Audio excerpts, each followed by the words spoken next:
Hello, welcome to All India Foundation. So, good morning everyone. Jai Ratneshwar Mahadev.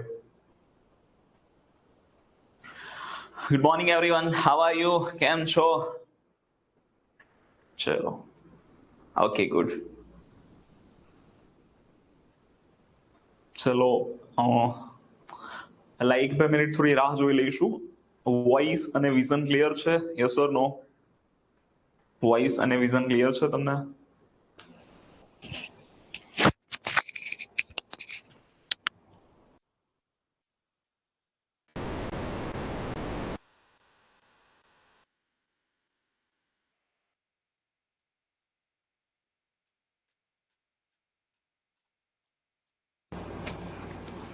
Okay good. ચલો,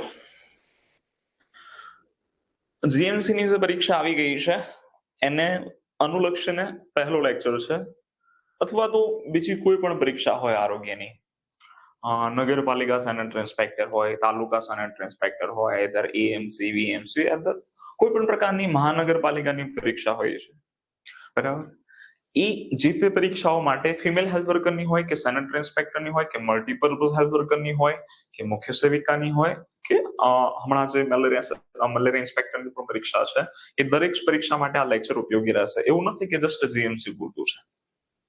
okay, હવે તો આજના સેશનની અંદર આપણે રિવિઝનનો લેક્ચર છે, થોડું ઘણું રિવિઝન કરીશું. ત્યારબાદ ફર્ધર તમારા જે છે એ રિવિઝનના લેક્ચર્સ આવશે એમાં. પણ પહેલા તો તૈયારી કઈ રીતે કરવાની એ તમને વિશે થોડી માહિતી આપી દઉં કે જીએમસી નો જે સિલેબસ છે એ અનુરૂપ તૈયારી કઈ રીતે કરશો, બરાબર. યસ ફારિશ ખાન. હવે ચલો, બસ બહુ વેઇટ કર્યો છે, હવે જીએમસી માં પાસ થવું છે. ઓકે, અમારા હાલના પૂછો, સવારથી રાત કેમ થાય ખબર નથી રહેતી. બરાબર છે. ઓકે, ચલો. હવે તમારે જો ક્વેશ્ચન હોય તો મને પહેલા પૂછી શકો છો. જીએમસી ને લગતા સાહેબ શું કરવાનું, કઈ રીતે કરવાનું, જો કોઈ ક્વેશ્ચન હોય તો મને પહેલા પૂછી શકો છો. પછી આપણે જે રિવિઝન છે એની શરૂઆત કરીશું. હું તમને થોડી ગાઈડલાઈન આપીશ, એ પ્રમાણે તમે ચાલજો. જો કે મેં તમને એક ટાઈમ ટેબલ તો આપી દીધું છે, તમે એને ફોલો કરતા હશો એવી આશા રાખું છું. Thank you Harish Khan. ચલો, તો તમારી જે ક્વેરી હોય પહેલા મને જણાવો, પછી આપણે ડિસ્કસ કરીએ આગળ.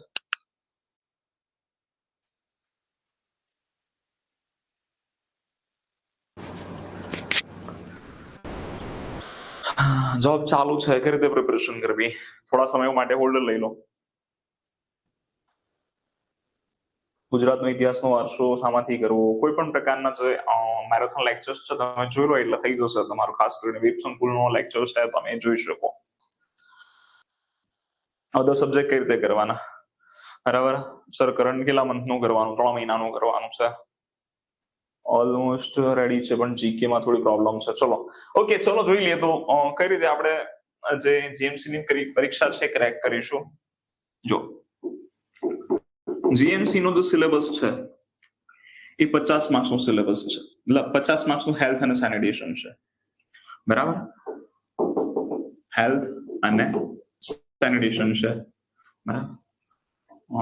જ્યારે એમાં 25 માર્ક્સનું હેલ્થ છે, 25 માર્ક્સનું સેનિટેશન છે. આ એમપીએસડબલ્યુ ની વાત કરીએ. એફએસડબલ્યુ ને ફિમેલ હેલ્થ વર્કરને 50 માર્ક્સનું હેલ્થ જ રહેશે, પણ એમાં ઘણા ખરા સેનિટેશનના ક્વેશ્ચન આવતા જ હોય છે. ઘણા ખરા ક્વેશ્ચન આવતા જ હોય છે. કયા ટોપિક નથી કરવાના, ખાલી સેનિટેશન ને તમને કહી દઉં કે તમારે ક્લોરિનેશન ડેપ્થમાં નથી કરવાનું. ફિમેલ હેલ્થ વર્કરની વાત છે. ક્લોરિનેશન, સુએઝ ડિસ્પોઝલ, બરાબર છે. સુએઝ ડિસ્પોઝલ જે છે, સુએઝ ટ્રીટમેન્ટ છે, એ નથી કરવાની તમારે. ત્રીજો ટોપિક છે એમએસડબલ્યુ, મ્યુનિસિપલ સોલિડ વેસ્ટ. આ જે ટોપિક્સ છે તમારે કરવાના નથી. પછી અમુક વ્યાપારિક સ્થળોનું પરીક્ષણ છે, મેળાઓ છે, આવું બધું કરવાની જરૂર નથી તમારે. બાકી બીજા બધા ટોપિક કરવાના છે. કયા કયા? જેમ કે સાઉન્ડ છે, બરાબર છે, લાઇટ છે, હે ને, પછી એર પોલ્યુશન છે, વોટર પોલ્યુશન છે, નોઇઝ પોલ્યુશન છે, આ બધા પ્રકારના સબ્જેક્ટ તમારે કરવાનો છે. વેન્ટિલેશન છે, વેન્ટિલેશન. તો આ બધું તમારે કરવાનું છે ફિમેલ હેલ્થ વર્કરને. ખાલી આ જે ટોપિક કયા મેન 3 ટોપિક છે, ક્લોરિનેશન ના પ્રશ્નો આવે છે ઉપર છેલ્લા આવે છે, ડેફમાં નથી કરવાનું. ઓકે, હવે હું બધું સમજાવી દઉં છું કે કોને શું કરવાનું, કોને શું નહીં કરવાનું, કેટલા કલાક વાંચવાનું, કેટલા કલાક નહીં વાંચવાનું, આટલું થઈ ગયું છે તો શું કરવાનું, મારે કઈ જ ન થયું તો સાહેબ હું શું કરું, જેને થઈ ગયું છે એને કઈ વાંધો જ નથી, જેને કઈ જ ન થયું એને શું કરવાનું, બધું જ હું તમને કહી દઉં છું. ઓકે, પછી લેક્ચરની શરૂઆત કરીએ. હવે આ 50 માર્ક્સ નો સિલેબસ છે. 50 માર્ક્સ નો બાકીના જે 50 માર્ક્સ છે એની પછી ચર્ચા કરી. આ જે 50 માર્ક્સ છે એ તમારે બધા જ કવર થઈ જશે આપણી જે ઓલ ઇન્ડિયા ફાઉન્ડેશન નામની જો એપ છે, બરાબર છે, એની અંદરથી કવર થઈ જશે. જો તમે જૂના યુઝર હશો તો તમે તમારો બધું જ સિલેબસ કમ્પ્લીટ હશે તો તમારા 50 માંથી 50 માર્ક્સ ખેંચી શકશો. આ મારી ગેરંટી છે, બરાબર છે, આ મારી ગેરંટી છે. કારણ કે છેલ્લી જેટલી પણ પરીક્ષાઓ લેવાય છે 4 કે 5 વર્ષમાં આપણી એપ્લિકેશનમાં બહાર જતું જ નથી, બરાબર. કારણ કે તમને મેં કોર્સ એ રીતે પીરસેલો છે. ઘણી બધી જે રેફરન્સ બુક છે, ઓલ ઇન્ડિયાના 5 ભાગ છે, ગુજરાત યુનિવર્સિટીના મોડ્યુલ્સ છે, ગુજરાત સરકારના મોડ્યુલ્સ છે, બરાબર છે. પછી શું કહેવાય, ઘણી બધી જે અલગ અલગ પ્રકારની વેબસાઇટ જે છે, WHO છે, પછી હેલ્થ શું કહેવાય નેશનલ હેલ્થ મિશનની વેબસાઇટ છે, બરાબર, CDC ગવર્મેન્ટ વેબસાઇટ છે. તો આ બધામાંથી આપણે સિલેબસ તૈયાર કરેલો છે. એટલે તમને આખો સિલેબસ તમને જે 50 માર્ક્સ નો છે 50 માંથી 50 માર્ક્સ આવશે. બટ ફરક એટલો છે, હું તમને આપું છું, બરાબર છે, જમવાનું તમારે જાતે છે, બરાબર, ડીશમાં બધું જ પ્રિપેર છે, જમવાનું તમારા હાથથી જ છે. ઓકે, તો એ તમારે કરવાનું. હવે માન લો કે જે જૂના યુઝર છે એને વાંધો નહીં આવે હેલ્થ સેનિટેશન, જે નવા યુઝર છે અથવા તો બહુ બ્રેક મતલબ ઘણો બધો બ્રેક પડી ગયો છે, મારે શું કરવાનું, બરાબર. જો અહીંયા સમજાવું છું, અહીંયા સમજી લેજો, પછી જો તમારી ક્વેરી રહે તો સોર્ટ આઉટ કરીશું વ્યક્તિગત રીતે. ઓકે, ચલો. તો ટાઈમ ટેબલ આપી દીધું છે, બરાબર છે, ફોલ્ડર વાઇઝ. પછી તમારા પ્રશ્નો અત્યારે જોતો નથી, આપણે પછી જોઈશું. ઓકે, તો હમણાં ટાઈપ નહીં કરો તો ચાલશે. આગળ જોઈએ તો આ 50 માર્ક્સ નું તમારે કવર થઈ ગયું. હવે જેને નથી થયું સાહેબ કે મને હજી નથી થયું, જેને થઈ ગયું છે એનું ખાલી રિવિઝન કરવાનું છે, બરાબર છે. હવે જેને નથી થયું અથવા તો ગેપ પડી ગયો છે તો તમારે જો જેટલા પણ વિડીયો મેં મૂકેલા છે જો જોઈ શકો તો જો તમે જોઈ શકો તો વેલ એન્ડ ગુડ, જો ના જોઈ શકો તો તમારે શું કરવાનું છે, બરાબર છે. જે એક રિવિઝન લેક્ચર કરીને એક ફોલ્ડર છે. આ રિવિઝન લેક્ચર જે સિરીઝ છે એમાં આરોગ્યથોન અને મેરેથોન, આવા બે પ્રકારના અલગ અલગ લેક્ચર છે, આરોગ્યથોન અને મેરેથોન. આ બંને પ્રકારના જે લેક્ચર જોશો એમાં તમારા ઘણા ટોપિક 2 વાર પણ કવર થઈ જશે, પણ તમારો જે કહેવાય ને આખો સિલેબસ આની અંદર કવર થઈ ગયેલો છે ટોટલી, બરાબર, રિવિઝન. તો આના લગભગ આઈ થિંક કહેવાય કે 13 કે 15 જેટલા વિડીયો છે, બરાબર, એપ્રોક્સ એટલા હશે, પણ એક્ઝેક્ટલી મતલબ 20 ની નીચે છે, બરાબર છે. તો આ વિડીયો તમે જોઈ નાખશો, બરાબર, તો તમારું આખું જે રિવિઝન છે, જેટલો પણ કોર્સ છે એનું રિવિઝન થઈ જશે. આ કર્યા પછી, બરાબર, તમારે શું કરવાનું છે, તો વન લાઇનર પણ છે તમારા કોર્સમાં. તમારો જે તે કોર્સ છે, GMC ફાઇટર્સ વાળો કોર્સ છે, આરોગ્ય સેતુ છે, સાયન્સ બેસ્ટ છે, સ્પેશિયલી વન લાઇનર કોર્સ અલગથી પણ છે. તો આ જે વન લાઇનર કોર્સ અલગથી છે એના 13 વિડીયો છે. આ વિડીયો તમે કરી નાખશો તો તમારો ઉપર છલ્લો એવું પણ કહી શકે કે ડેપ્થની અંદર આખો સિલેબસ જે છે હેલ્થ અને સેનિટેશન પૂરું થઈ જશે, બરાબર. ચલો, પડી ખબર? હા કે ના? તો આ તમારું હેલ્થ સેનિટેશન તમારે કરી દેવાનું છે. હવે હેલ્થ સેનિટેશનમાં કોઈ ક્વેરી નથી રહેતી. બાકી હજી, બરાબર, આજે જેમ રિવિઝન લેક્ચર્સ આવ્યા છે એમ ઘણા ખરા રિવિઝન લેક્ચર્સ પણ તમને મળશે. ઓકે, ઓલરેડી રિવિઝનના લેક્ચર્સ છે. હા ભાઈ, આજે આરોગ્યથોન છે, મેરેથોન છે, મેં બીજી અલગ અલગ એક્ઝામ માટે કરાયેલા છે. પણ તમે સમજો કે મલેરિયા મેં અમદાવાદ માટે કરાયેલો હોય તો એ મલેરિયા જીએમસી માટે એનો જ હોય કે મલેરિયા બદલાય નહીં. સમજો, ખાલી શું વસ્તુ બદલાય કે તમારા ઇન્ડિકેટર છે, જેમ કે IMR છે, MMR છે, એ ઇન્ડિકેટર બદલાતા હોય છે. તો એ તમને હું આપી દેવાનો છું. બાકી ટાઇફોઇડ છે, મલેરિયા છે, ટીબી છે, બધા જ રોગ એપિડેમિયોલોજી છાપું એનું જ રહેવાનું છે, એમાં કઈ ચેન્જીસ નથી થવાનું. એટલે તમે એ લેક્ચર જોઈ શકો છો. ભાઈ સાહેબ, તમે તો MC માટે કરાયા છે તો ના કરાય, બધું કરાય, બરાબર. પડી ખબર? કારણ કે એનો એક સિલેબસ છે, કઈ ચેન્જ થવાનું જ નથી. ચેન્જ થાય શું છે, ખાલી ઇન્ડિકેટર્સ છે, ડેમોગ્રાફી, સ્ટેટિસ્ટિક્સ, જે આંકડાઓ હોય છે, જૈવિક આંકડાઓ, એ ચેન્જ થતા હોય છે, એ તમને મળી જશે, બરાબર. એઝ અ લેટેસ્ટ આંકડાઓ છે હું તમને આપી દઈશ લેક્ચરમાં જ. ચલો, આમાંથી બધું જ કવર થઈ જશે. ઓલમોસ્ટ 95% તમારું કવર થઈ જશે. બરાબર, જો કંઈ ના કર્યું હોય તો બાકી તો તમે જો પેલી તમે રેગ્યુલરલી જે શું કહેવાય વિડીયો જોયા હોય તો એની નોટ્સ છે વાંચી શકો, દેન ફર્ધર આ તો તમારે કરવાનું છે તો કરી નાખજો તમે, અને હું જે તે લેક્ચર લઈને આવું તમારે એ કરી દેવાના છે. હવે બાકીના જે 50 માર્ક્સ છે, બરાબર, બાકીના 50 માર્ક્સ ની અંદર તમારો 10 માર્ક્સ નું ગુજરાતનો, બરાબર છે, ગુજરાતનો ઇતિહાસ અને વારસો છે, બરાબર. 10 માર્ક્સ નું ગુજરાતી ગ્રામર છે, 10 માર્ક્સ નું ઇંગ્લિશ ગ્રામર છે, અને 20 માર્ક્સ નું GK, current affair, general science, આવું બધું છે. ઓકે, આની અંદર તમારું મેથ્સ રીઝનિંગ પણ છે, મેથ્સ રીઝનિંગ પણ છે. તો આ ગુજરાતનો ઇતિહાસ અને ગુજરાતનો વારસો છે, બરાબર. તો ગુજરાતનો ઇતિહાસ કઈ જ ના કર્યું હોય, જો ડેથમાં કરવાનો હોય તમારી પાસે સમય નથી, આ છેલ્લી ઘડીની મહેનત છે કે ભાઈ મારે ઓછા સમયમાં સ્માર્ટ વર્ક કરીને મેક્સિમમ માર્ક્સ કરી દે કવર કરવા, બરાબર છે. તો આ જે ઇતિહાસ અને જે વારસો છે એ બરાબર છે વેબ સંકુલભાઈ, હું છે કોઈ એકેડેમીનું ઉપર પ્રમોશન નથી કરતો, બટ એ લોકોએ સારા વિડીયો પ્રોવાઈડ કરેલા છે, તો તમે એના વિડીયો જોઈ શકો. ઇતિહાસ કે વારસો છે, ઇતિહાસનો પણ આખો અલગથી લેક્ચર છે, વારસાનો પણ અલગથી લેક્ચર છે. જાગતે રહો સિરીઝ એમને બહુ પહેલા લોન્ચ કરેલી છે, બટ ઇતિહાસ એનો એ જ રહે છે, બદલાતો નથી. ભાઈ ભલે 2 વર્ષ પહેલાનો વિડીયો હોય તો તમે જોઈ લેજો, આપણી પરીક્ષામાં એટલું ડેપ્થમાં નથી આવતું. ઓકે, તો તમારું આ ઇતિહાસ થઈ ગયો, વારસો થઈ ગયો, પ્રશ્ન જશે જ નહીં બહાર, લગભગ જો વિડીયો જોઈ લેશો ને તો એની બહાર જશે જ નહીં તમારે. ઓકે, ચલો ક્લિયર. હવે વાત કરીએ ગુજરાતી ઇંગ્લિશ, અને ગુજરાતી ઇંગ્લિશ મેં લાસ્ટ ટાઈમ પણ કહ્યું હતું, અત્યારે પણ કહું છું, ભાઈ ગુજરાતી ઇંગ્લિશ જો તમે નહીં કર્યું હોય તો તાત્કાલિક તો નહીં જ કરી શકો. ઘણા ખરા ટોપિક છે તમે કરી શકશો, બાકી ગુજરાતી અંગ્રેજી છે એ જે ગ્રામર છે, ગ્રામર મેં તમને લાસ્ટ ટાઈમ પણ કહ્યું હતું, જેટલો પણ ગ્રામર છે પ્રેક્ટિસનો વિષય છે, બરાબર છે. કેવો વિષય છે? પ્રેક્ટિસનો વિષય છે. તમારે પ્રેક્ટિસ જોઈએ જ એમાં, પ્રેક્ટિસ વગર ના કરી શકો. હા, તમે છંદનું બંધારણ છે, એ બધું અલંકાર છે થોડું થોડું જોઈ શકો, નિપાત છે તમને ફાઈ જાય, બરાબર છે, વાક્યના પ્રકારો છે એ બધું તમે કરી શકો, કર્તરી ક્રમણી તમે કરી શકો, પણ આની અંદર પ્રેક્ટિસની જરૂર પડે. વિથઆઉટ પ્રેક્ટિસ નહીં થાય. તો આ જો છેલ્લી ઘડીએ કઈ જ ના કર્યું હોય તો કરવા બેસશો તો નહીં ભેગું થાય આમાં.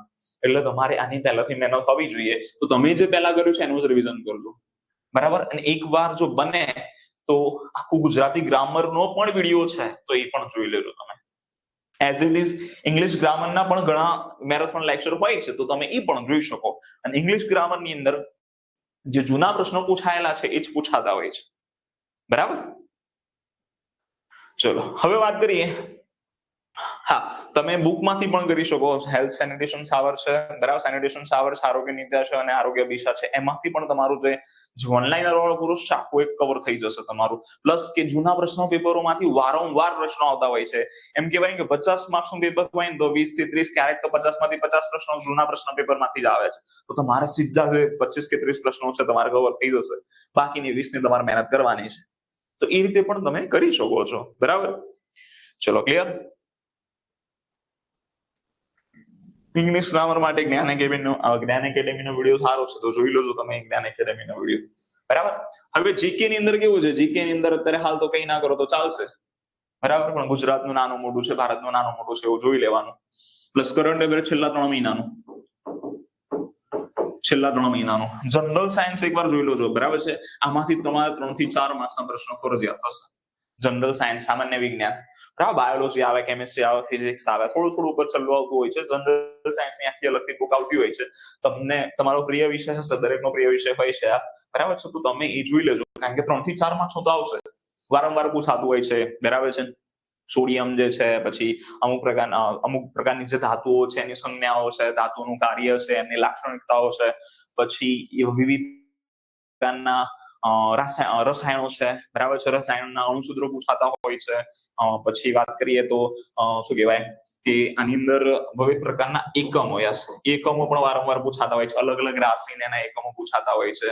પછી અમુક પ્રકારના પ્લાસ્ટિક જે છે તો પ્લાસ્ટિકના પ્રકાર કેટલા છે, કયા પ્રકારના પ્લાસ્ટિકમાંથી શું બનાવી શકાય, તો આવા બધા પ્રશ્નો તમારા જનરલ સાયન્સમાંથી આવતા હોય છે. પછી તમારું બાયોલોજી પણ આના અંદર આવી જશે. બાયોલોજી તો હેલ્થમાં તમારે કેવું નહીં પડે, તમારું એ આવી જશે, બરાબર. ચલો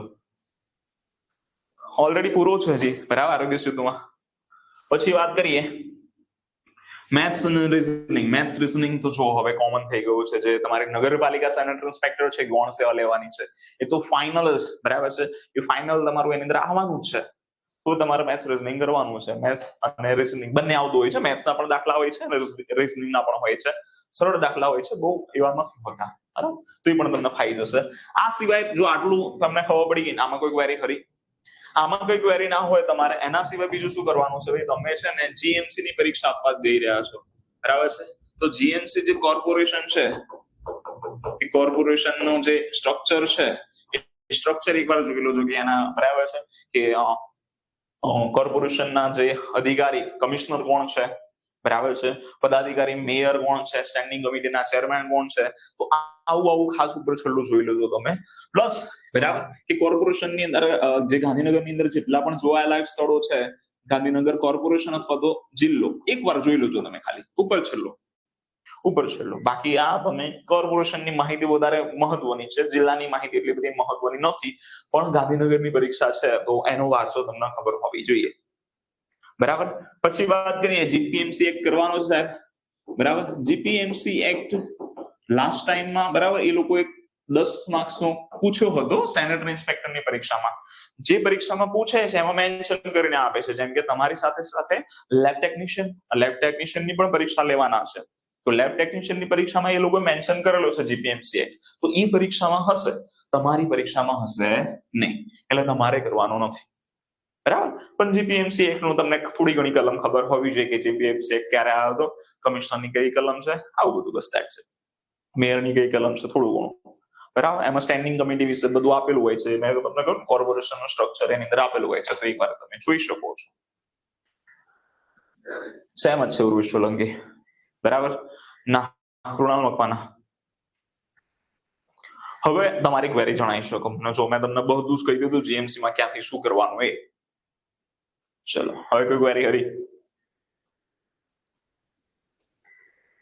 તમને હું શું આપીશ તો કહેવાય કે ઘણા ખરા જે ગોલ્ડન પોઈન્ટ્સ જેમાંથી પ્રશ્નો પૂછાતા હોય છે, જે સારા ટોપિક છે, જેમ કે પોષણ છે, વેક્સિનેશન છે, આરોગ્ય કાર્યક્રમ છે, હેલ્થ બરાબર, આરોગ્ય યોજનાઓ છે, ક્લોરિનેશન છે, એમએસડબલ્યુ છે, સુએઝ ડિસ્પોઝલ છે, આવા બધા જે ટોપિક છે એનું હું તમને રિવિઝન કરાવીશ ઉપર છેલ્લું. બરાબર. અને જે નવા પ્રકારના ઇન્ડિકેટર્સ છે, તમને ઇન્ડિકેટર્સ જે મળી જશે, આઈએમઆર લેટેસ્ટ કેટલો છે, એમએમઆર કેટલો છે, એવું બધું તમને મળી જશે. બરાબર. જીપીએમસી કેમ કરવો, ક્યાંથી કરવો, બરાબર. તો એનો એક વિડીયો છે ને, એવું જે લિંક છે અથવા તો એની પીડીએફ છે, તમને શું કહેવાય એપ્લિકેશનની જે મટીરિયલ છે એમાં મૂકેલું છે, તો તમે ત્યાંથી જોઈ શકશો. એ વિડીયો પણ મૂકેલો છે એનો, બટ એટલું બધું નેસેસરી નથી. લાસ્ટ મેરિટ કેટલે રહ્યું હતું? 70 થી 80 જેટલું મેરિટ હતું લાસ્ટ ટાઈમ. બરાબર. હવે તમારી પરીક્ષા છે મે માં છે, બરાબર છે, મેના સેકન્ડ વીકમાં છે, તો મે નું તમારે કરવાનું, બરાબર છે, એપ્રિલ નું કરવાનું, બરાબર છે, માર્ચ નું કરવાનું અને ફેબ્રુઆરી નું કરવાનું. બસ ફેબ્રુઆરી, માર્ચ, એપ્રિલ નું તમે કરી શકો. આટલું થઈ જાય તો તમારું જે જાન્યુઆરી છે એ ઉપર છેલ્લું જોઈ લેવાની. પછી તાજેતરની જે ઇવેન્ટ છે, ખાસ કરીને આઈપીએલ છે, આઈપીએલ નું કયા પ્રકારનું સંસ્કરણ છે એ તમે ખાસ જોઈ લેજો. લાસ્ટ ટાઈમ કોણ વિજેતા હતું એવું ખાસ જોઈ લેજો. G20 ગયું છે એના વિશે જોઈ લેજો. G20 ની ઘણી બેઠક ગાંધીનગરમાં પણ યોજાઈ હતી, કઈ પ્રકારની બેઠક યોજાઈ હતી એનો ટોપિક શોધો, એકવાર જોઈ લેજો. પૂછાઈ શકે છે આ, બરાબર, કરંટ અફેર ની અંદર. પછી ગુજરાત સરકારનું બજેટ હમણાં જ બરાબર લોન્ચ થયું છે, જે રજૂ કરેલું છે, તો એ પણ તમે જોઈ શકો છો. પછી અત્યારે હાલ જે વકફનું જે બિલ છે એ બહુ ટ્રેન્ડિંગમાં છે, તો આવા બધા જે ટ્રેન્ડિંગના પ્રશ્નો જોઈ શકો. પછી હમણાં જ જે પ્રધાનમંત્રી નરેન્દ્ર મોદી છે એમને શ્રીલંકન ગવર્મેન્ટ તરફથી એક એવોર્ડ મળેલો છે, તો એવા જેટલા પણ એવોર્ડ મળેલા હોય લેટેસ્ટમાં એ ખાસ જોઈ લેજો. ચલો, યસ, ડ્રગ લઈ લઈશું ફરીથી. બરાબર. We will try for current affairs. Yes prince, કરી શકો, 100% કરી શકો. બીજું બધું કવર હોય તો મેથ્સ રીઝનિંગ પર કરી શકો. બીજી પરીક્ષાની પછી ચર્ચા કરીશું સાહેબ. હાર્દિકભાઈ, ડેલી કેટલું વાંચવાનું? ડેલી તમારી એફિશિયન્સી એટલું વાંચવાનું હોય. પેલો 12 કલાક વાંચું એટલે હું 12 કલાક વાંચું એવું કોઈ જરૂર નથી. બરાબર છે. મેં તમને કહ્યું છે જેટલું પણ વાંચો ઓથેન્ટિક વાંચો, અને કેવું છે કે એમાંથી તમને કંઈક મળવું જોઈએ, ક્વોલિટી વાળું, ગુણવત્તા વાળું તમારું વાંચન હોવું જોઈએ. કલાકો કોઈ ડિસાઈડ નથી કરતા. હું તમને કહી દઉં છું, કલાકો ક્યારેય વાંચનની અંદર ડિસાઈડ નથી કરતા. બધા તમને કહેતા હોય 5 કલાક વાંચો, 10 કલાક વાંચો, 24 કલાક વાંચો. આ કઈ જ મેટર નથી કરતું. તમે 24 કલાક, માન લો કે 12 કલાક, 24 કલાકમાં તમે 12 થી 14 કલાક વાંચ્યું, પણ 12 થી 14 કલાકની જે વાંચ્યું છે એમાંથી ગ્રહણ કેટલું કર્યું છે તમે? તમને કઈ ફાવતું જ નથી, તમે ભૂલી ગયા છો, બાષ્પીભવન થઈ ગયું છે. તો પછી 12 થી 14 કલાક વેસ્ટ ના કરે. એના કરતા બાર ક્રિકેટ રમ્યા હોય, મૂવી જોઈ લેવાય, એવું કરે. બરાબર? તમે જયારે વાંચવા બેસો ત્યારે માઇન્ડને એકદમ સ્ટ્રેસફુલ નહીં રાખવાનું, ટેન્શન ફ્રી રાખવાનું. બરાબર છે? આ ખાસ યાદ રાખજો. કેટલું વાંચવાનું એ જો દરેકની કેપેસિટી હોય છે વાંચવાની. બરાબર છે? એટલે હું તમને એવું ના કહી શકું કે 10 કલાક વાંચી લો, 12 કલાક કે 24 કલાક વાંચી લો, એવું હું તમને ના કહી શકું. તમને એવું લાગે કે મારે 10 કલાક આપવા છે તો 10 કલાક 100% આપી શકો. પણ જો તમે કરી શકતા હોય તો 10 કલાક કરીને પછી તમને ટેન્શન થઈ જાય, મગજમાં લોડ આવી જાય, તો એવું કરવાની જરૂર નથી. તો તમે 5-7 કલાક આપી શકો છો. પણ હું માનું છું ત્યાં સુધી તમારે ડેઈલીના, અત્યારે પરીક્ષા છે એટલા માટે, બરાબર, ડેઈલીના મિનિમમ 7 થી 8 કલાક આપી શકો. આટલું થઈ શકે. કન્ટિન્યુ ના હોવું જોઈએ, એ પણ યાદ રાખજો. કન્ટિન્યુઅસલી ના હોવું જોઈએ. થોડો વચ્ચે બ્રેક મળવો જોઈએ, થોડું ખાવાનું પીવાનું, શાંતિથી વાતચીત કરવાની. બીજા જે તૈયારી કરતા હોય ને એ બધા જોડે વાતચીત નહીં કરવાની. પરીક્ષાની વાતચીત નહીં કરવાની કોઈ જોડે. આપણે આપણા વેમાં આપણે જાતે તૈયારી કરવાની છે. બીજાનો પેલો સબ્જેક્ટ સ્ટ્રોંગ હોય, તમારો આ સબ્જેક્ટ વીક હોય, તો ભાઈ પેલો આ વાંચે છે એટલે હું આ વાંચીશ, તો આવું ખાસ થતું હોય છે લાઇબ્રેરીની અંદર કે જયારે ગ્રુપ સર્કલની અંદર તૈયારી કરતા હોય છે. તો એ નહીં કરવાનું. ગ્રુપ ડિસ્કશન કરી શકો તમે, બરાબર છે, પણ પછી એને ગ્રુપ ડિસ્કશન ને લઈને ભાઈ તમને નથી આવડતું એટલે મારે આની પર ફોકસ કરવાની જરૂર છે, તો ના. તમે તમારું સ્વમૂલ્યાંકન કરો, કારણ કે તમારી જે કેપેસિટી છે, તમારો જે ગ્રાસ્પિંગ પાવર છે, તમને જ ખબર છે. મને તો ખબર હોય ને ભાઈ મને શું ફાવે છે, નથી ફાવતું, તો મારે એ જ કરવાનું ને. બરાબર? તો એ ખાસ ધ્યાન આપજો. ચલો, ગ્રુપના જે ટેલિગ્રામની અંદર ચાલતી હોય છે બધી પરીક્ષાઓ સારી જ હોય છે, પણ હું એવું માનું છું કે હાલ એની પર ફોકસ ના કરતા હાલ તમારી તૈયારી પર ફોકસ કરજો. બરાબર? ઓકે? કારણ કે ઘણીવાર બહુ ટ્રિકી પ્રશ્નો હોય છે ટેલિગ્રામની અંદર. જે પણ મિત્રો બનાવે છે, બહુ સારી બનાવે છે. એ એવું બનાવે છે કે ભાઈ તમને તમારું ક્યાંય પ્રશ્ન, મતલબ કહેવાય કે તમારું કોઈ પ્રશ્ન ચૂકી ના જાઓ, પણ ક્યારેક એની અંદર ઘણા હાર્ડ લેવલના પ્રશ્નો જ આવી જતા હોય છે. તો તમને મતલબ ક્યારેક એવો પણ પ્રશ્નો હોય છે એમાંથી ક્યારેક પૂછાયો જ ના હોય પ્રશ્ન. એવા પણ પ્રશ્નો તમે જોયા હશે કે ક્યારેક તમે જોયો પણ નહીં હોય, તમે જોજો કે આ તો જોયું જ નથી. એવા પણ પ્રશ્નો આવી જાય, ત્યારે પછી મોટિવેશન તમારું ડાઉન, તમે એકદમ કેવું કે તમારે ડિમોટિવેટ થઈ જાઓ. તો એવું નહીં કરવાનું આપણે. બરાબર? તો એ ખાસ ધ્યાન રાખજો. આવડતા જ ખોટા પડી જાય છે, શું કરવાનું? તો તમારું જે કહેવાય કે આપણું જે મન છે ને બહુ ચંચળ છે. જો મારું મન છે ને, બરાબર, આપણું દરેકનું, મારું મન છે બહુ ચંચળ છે. વાત કરતા કરતા ખબર નહીં ક્યાં જતું રહે. સ્વર્ગમાં જતું રહે, બરાબર, સ્વર્ગની અપ્સરોમાં જતું રહે, બહાર જતું રહે, ડ્રાઇવિંગમાં જતું રહે, કુકિંગમાં જતું રહે, ખાવામાં જતું રહે, બધે જતું રહે છે. અથવા તો સૌથી વધારે શું લોડ પડતો હોય છે? ટેન્શનનો. એ નહીં લેવાનો. માઇન્ડને સ્ટ્રેસફુલ રાખો, એકદમ ફ્રી રાખો. ફ્રી રાખીને વાંચો તો તમારો, અથવા તો ફ્રી રાખીને તમે જો અટેન્ડ કરશો ને પ્રશ્ન, તો તમારો ખોટો નહીં પડે. બરાબર? ચલો, આ ભાઈ ટ્રિક્સ છે આ વાંચવાની. જો આ તમે નહીં કરો તો પછી ક્યાંક ને ક્યાંક ફેંકાઈ જશો. બરાબર?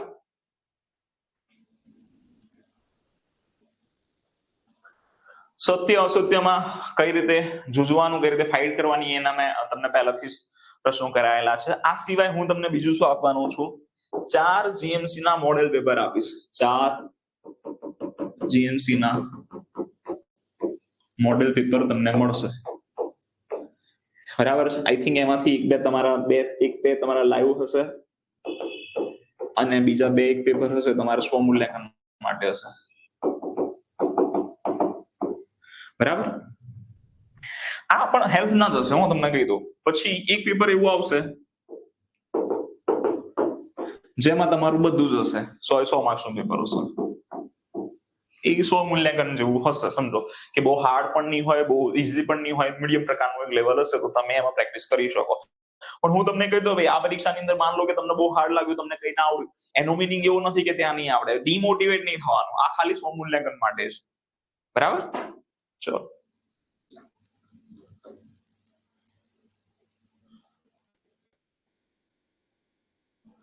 એપમાં જે છે ને ટોપિક વાઇઝ ટેસ્ટ છે. ટોપિક વાઇઝ ટેસ્ટ ત્યારે જ તમે આપી શકો જ્યારે તમારા ટોપિક કમ્પ્લીટ થાય. જો તમે ટોપિક કમ્પ્લીટ નહીં કર્યો હોય ને પછી આપશો, તમને હાર્ડ જ લાગશે. મેથ્સ અંદાજિત કેટલા માર્ક્સ આવશે? 3 થી 4 માર્ક્સ અથવા તો મેક્સ ટુ મેક્સ 5 માર્ક્સ.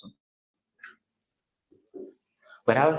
આપણા જે ટેસ્ટ હોય છે હાર્ડ હોય છે, બરાબર છે, કારણ કે તમને આપણે એવી તૈયારી કરાવીએ છીએ કે ભાઈ માન લો કે હાર્ડ બી પેપર આવે તો તમે ઝઝૂમી રહો, બરાબર. અને જો તમે આપણી એપ્લિકેશન કરેલી હશે ને તો કોઈ પેપર હાર્ડ નહીં લાગે તમને, મને એટલી ખબર છે, બરાબર. કોઈ પેપર હાર્ડ નહીં લાગે. ચલો હવે થેન્ક યુ કૃણાલભાઈ.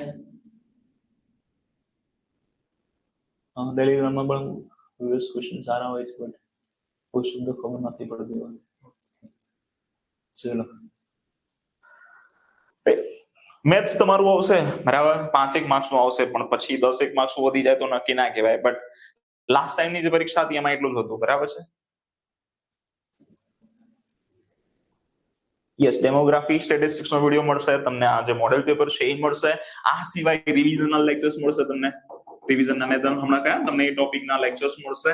આ સિવાય તમને શું મળશે? તો જે પણ રિવિઝનના લેક્ચર છે એ, અને જે ન્યૂ ઇન્ડિકેટર્સ છે તમારા જેટલા પણ MMR છે, IMR છે, જન્મદર છે, મૃત્યુદર છે, ટોટલ ફર્ટિલિટી રેટ છે, ઘણીવાર ફિમેલ હેલ્થ વર્કરમાં પણ આવતા હોય છે આ પ્રશ્નો, બરાબર. ટોટલ ફર્ટિલિટી રેટ ને બધા ડેપ્થની અંદર આવેલા છે પ્રશ્નો, તો આ બધા તમને મળી જશે. ચલો MPSW એ હેલ્થ અને સેનિટેશન બંને પર ભાર આપવાનો છે, બરાબર. જ્યારે ફિમેલ હેલ્થ વર્કર છે એને હેલ્થ ઉપર વધારે ભાર આપવાનો છે, પણ સેનિટેશન મિસ નથી કરવાનું, સેનિટેશન પણ કરવાનું છે. મેં અગાઉ કહ્યું એ ટોપિક મિસ કરી દેવાના છે. કેટલા અટેન્ડ કરવા, એ કઈ રીતે કરવા ભાઈ, બરાબર છે, એ થોડી ખાનગી રીત છે, બરાબર. એટલે એના માટે હું અલગથી તમને તમારી પરીક્ષા હશે ને એના લગભગ 5 દિવસ પહેલા હું તમને ટ્રીક આપીશ કે કેટલા અટેન્ડ કરવાના, કઈ રીતે કરવાના. અને એ અટેન્ડ થી, બરાબર, એ જે ટ્રીક છે એનાથી એમાં ઘણા બધા લોકોને ફાયદો થયો છે. ઘણા બધા એક્ઝામ્પલ પણ છે ભાઈ કે સાહેબ મને તમારી ટ્રીકના લીધે મને બહુ ફાયદો થઈ ગયો, 3 થી 4 માર્ક્સનો 5 માર્ક્સનો ફાયદો થઈ ગયો, જેથી હું લાગી ગયો, બરાબર. તો એ પણ હું તમને આપીશ. પણ એ ભાઈ કઈ જાદુ નથી, એ પ્રકારની ટ્રીક છે, બરાબર. ના, બીજું કઈ જરૂર નથી અત્યારે. ઓકે. યસ પ્રજ્ઞેશ ગઢવી. મેથ્સના મેઇન ટોપિક કયા છે? મેથ્સના મેઇન ટોપિક હાર્દિકભાઈ છે. મેથ્સના મેઇન ટોપિક છે જો તમારા જે નહુકૂટ છે, બરાબર છે, પછી દિશાને અંતર છે, રીઝનિંગના નંબર સિરીઝ છે, બરાબર, કૂટતો અંક છે, પછી ઘનમૂળ છે, વર્ગમૂળ છે, એમાંથી વધારે પ્રશ્નો આવતા હોય છે. પછી ટ્રેનના પણ વધારે અંતર, જે ટ્રેનના જે દાખલા આવે છે એના પણ આવે છે. પછી લસા ગુસાના પણ દાખલા આવતા હોય છે. મોટે ભાગે આ ચેપ્ટર્સમાંથી વધારે હોય છે. અને બીજું એક ચેપ્ટર છે કામ, બરાબર છે, કામ અને મહેનતાણું, એમાંથી પણ પ્રશ્નો આવતા હોય છે. કમ્પલસરી તો બધું છે, બટ તમારે જેટલું કરવું એ કરી શકો. પ્રશાંત રાઠોડ. જેને મેથ્સ રીઝનિંગ નથી કરેલું એ સ્કીપ જ કરી લેજો. જો કરેલું હોય તો કરી શકો, બાકી તમે સ્કીપ કરી લેજો. હા, તમે રીઝનિંગ કરી શકો, રીઝનિંગ કરી નાખજો, કારણ કે મેથ્સ કરવા જશો તો સમય લેશે. ઓકે, તમારા બધા જ ટોપિક કમ્પ્લીટ હોય તો મેથ્સ રીઝનિંગ કરો, હું નામ પાડતો. હા, ઉંમર અને વર્ષના પણ આવતા હોય છે દાખલા. યસ. ના, મેથ્સ હાર્ડ નહીં પૂછાય, ઈઝી જ હોય, એકદમ સરળ જ હોય છે, હાર્ડ હોતું જ નથી મેથ્સ. યસ ખુરશીદ કાઝી. ઓકે ચલો. ના, જરૂર નથી નીરવ પંડ્યા. ઇંગ્લિશ ના આવડતું હોય તો સ્કીપ કરી શકાય, બરાબર. પણ જે કહેવાય કે હું ટોપિક છે એ કરી શકો તમે. આર્ટિકલ છે, ક્વેશ્ચન ટેગ છે, મોડલ ઓક્સિલરીઝ છે, બરાબર છે, નાઉન પ્રોનાઉન છે, આ બધા ઇઝી ટોપિક ના આવડતું હોય તો આપણી રીતે કરી શકો તમે. ઓકે ચલો. આરઆરબી કઈ પરીક્ષામાં હશે? ગુજરાતીમાં હશે. ગુજરાતીમાં ફક્ત ગ્રામર જ આવશે ના, એવું જરૂર નથી. ચલો હવે સ્ટાર્ટ કરી ભાઈ આજનો લેક્ચર. બરાબર, આજનો લેક્ચર નાનો છે પણ મહત્વનો લેક્ચર છે, બરાબર. આની અંદરથી તમારો 100% પ્રશ્નો હશે, એ તમને ગેરંટી, બરાબર. ચલો જોઈએ. એપિડેમિયોલોજી છે, એપિડેમિયોલોજી અહીંયા છે ને રિવિઝન છે, એટલે હું છે ને રિવિઝનની રીતે કરાવીશ, ફાસ્ટ જઈશ, એટલે લેક્ચર તમારો થોડા ટાઈમમાં પૂરો પણ થઈ જશે, બરાબર. પછી આપણે જે ફર્ધર ટોપિક કયા છે મેં તમને એનું પણ રિવિઝન લેક્ચર્સ તમને મળશે.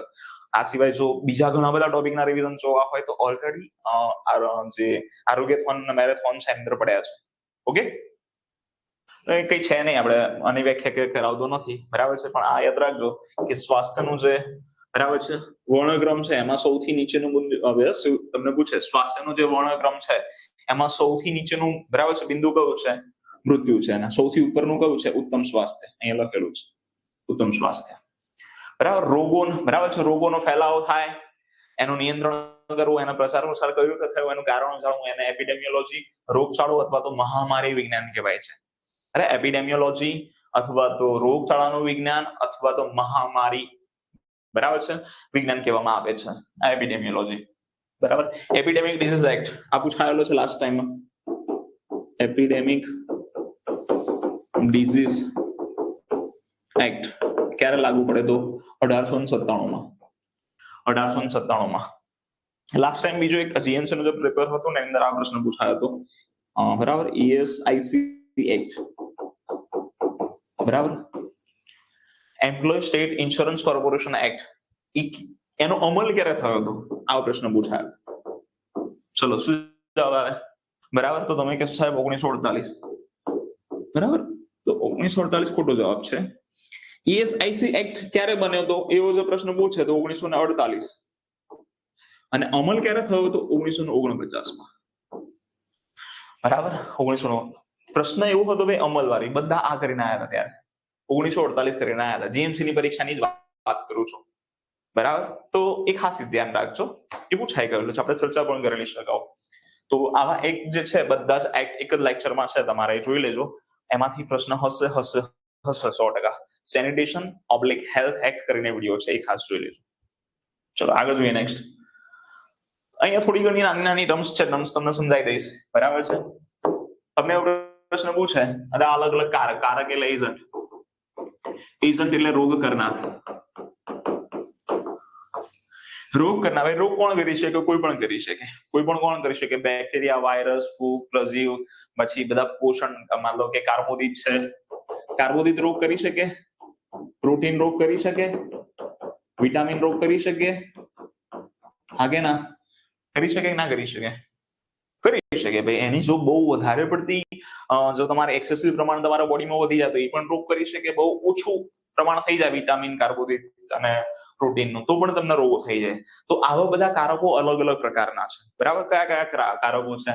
તો બાયોલોજીકલ કારક છે, એટલે જેને આપણે બરાબર છે જીવ વિજ્ઞાન, બરાબર, જૈવિક કારક કહીએ છીએ ગુજરાતીમાં, જૈવિક કારક. બરાબર.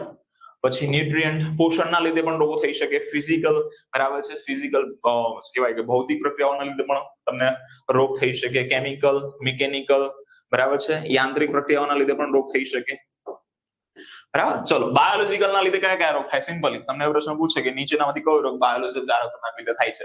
બાયોલોજીકલ કારક એટલે બેક્ટેરિયા, વાયરસ, ફૂગ, પ્રજીવ, આ બધાના લીધે જ રોગ થાય. અને બરાબર છે જેટલા પણ રોગો બેક્ટેરિયા, વાયરસ, ફૂગ, પ્રજીવ એ બધાના બાયોલોજીકલ કારક કહેવાય. કેવા પ્રકારના કારક કહેવાય? બાયોલોજીકલ કારક કહેવાય.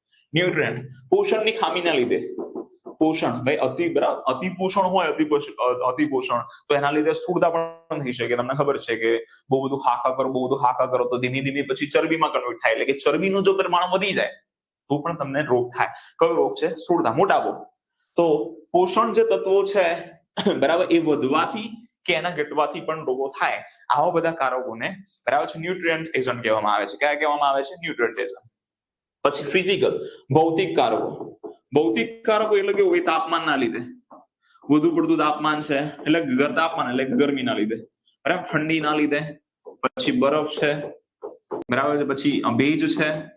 આવા બધાના લીધે વાતાવરણ જેટલું પણ છે એના લીધે જે રોગો થાય, જેમ કે માન લો કે બરાબર છે આ તાપમાન વધી જાય, ગરમી બહુ જ હાઈ થઈ જાય તો તમને સીધું લૂ લાગે, સ્ટ્રોક, બરાબર છે, હીટ હાઇપરએક્સિયા, હીટ સ્ટ્રોક, આવું બધું થતું હોય છે. બરાબર. હીટ સિન્કોપ, આવું બધું થતું હોય છે.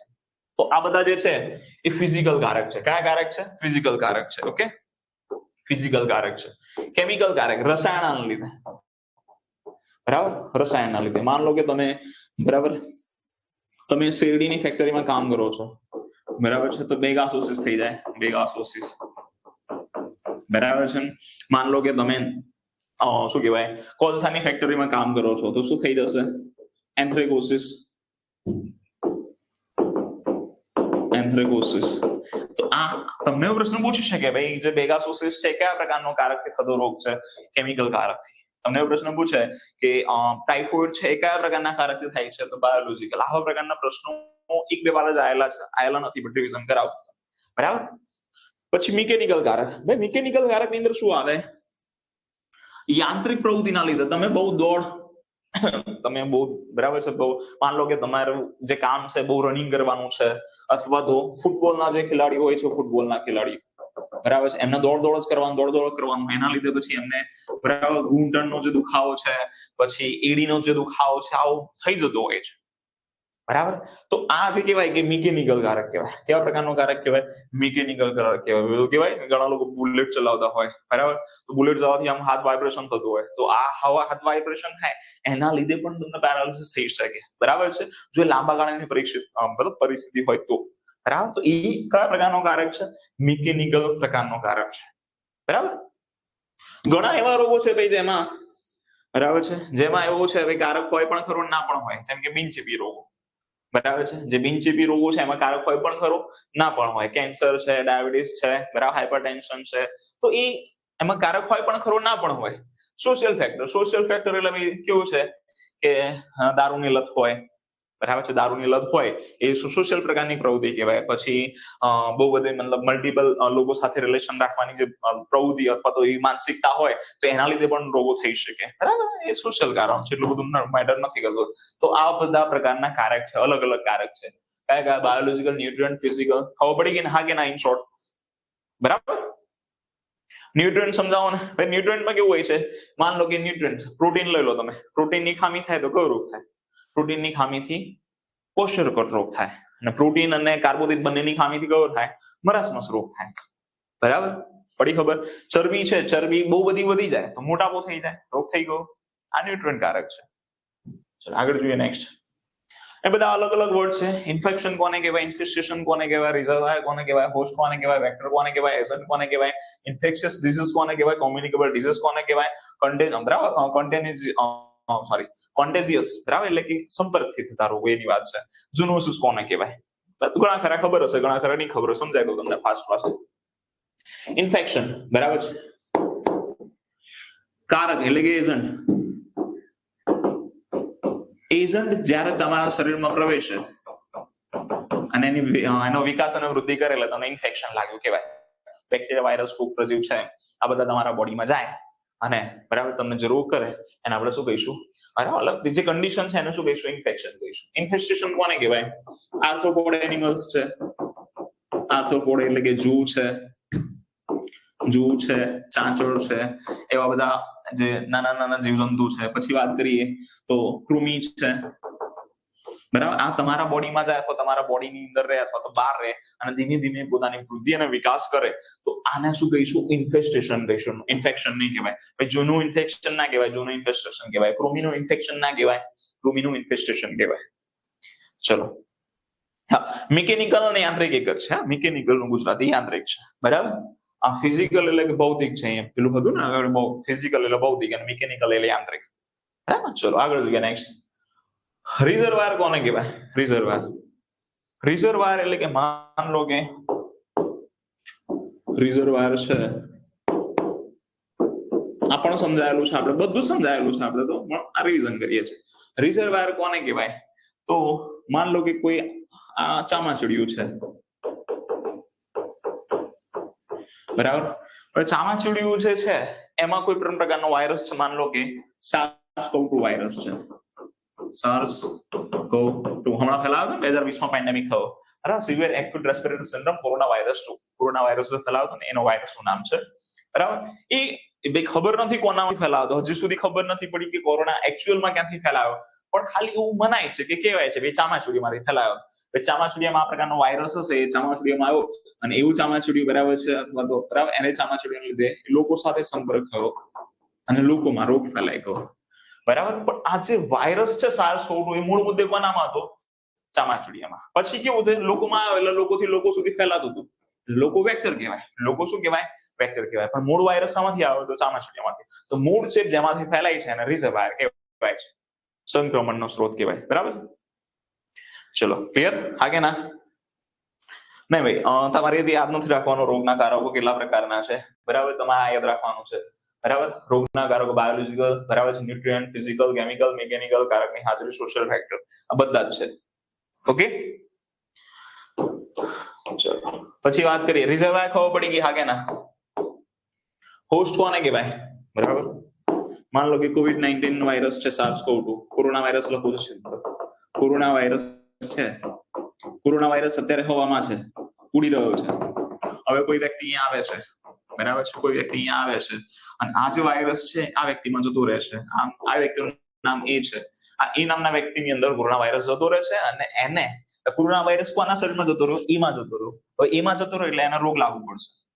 એટલે કે ભાઈ કોરોના વાયરસ એના શરીરમાં ગયો અને એના શરીરમાંથી પોષણ મેળવે છે. એના શરીરમાંથી શું મેળવે છે? પોષણ મેળવે છે, પોતાની વિકાસ વૃદ્ધિ કરે છે. તો એને અહીંયા હોસ્ટ કહેવાય. પછી એ દર્દી બની જાય, દર્દી બની જાય. બરાબર, એનો હોસ્ટ કહીશું. ચલો ક્લિયર?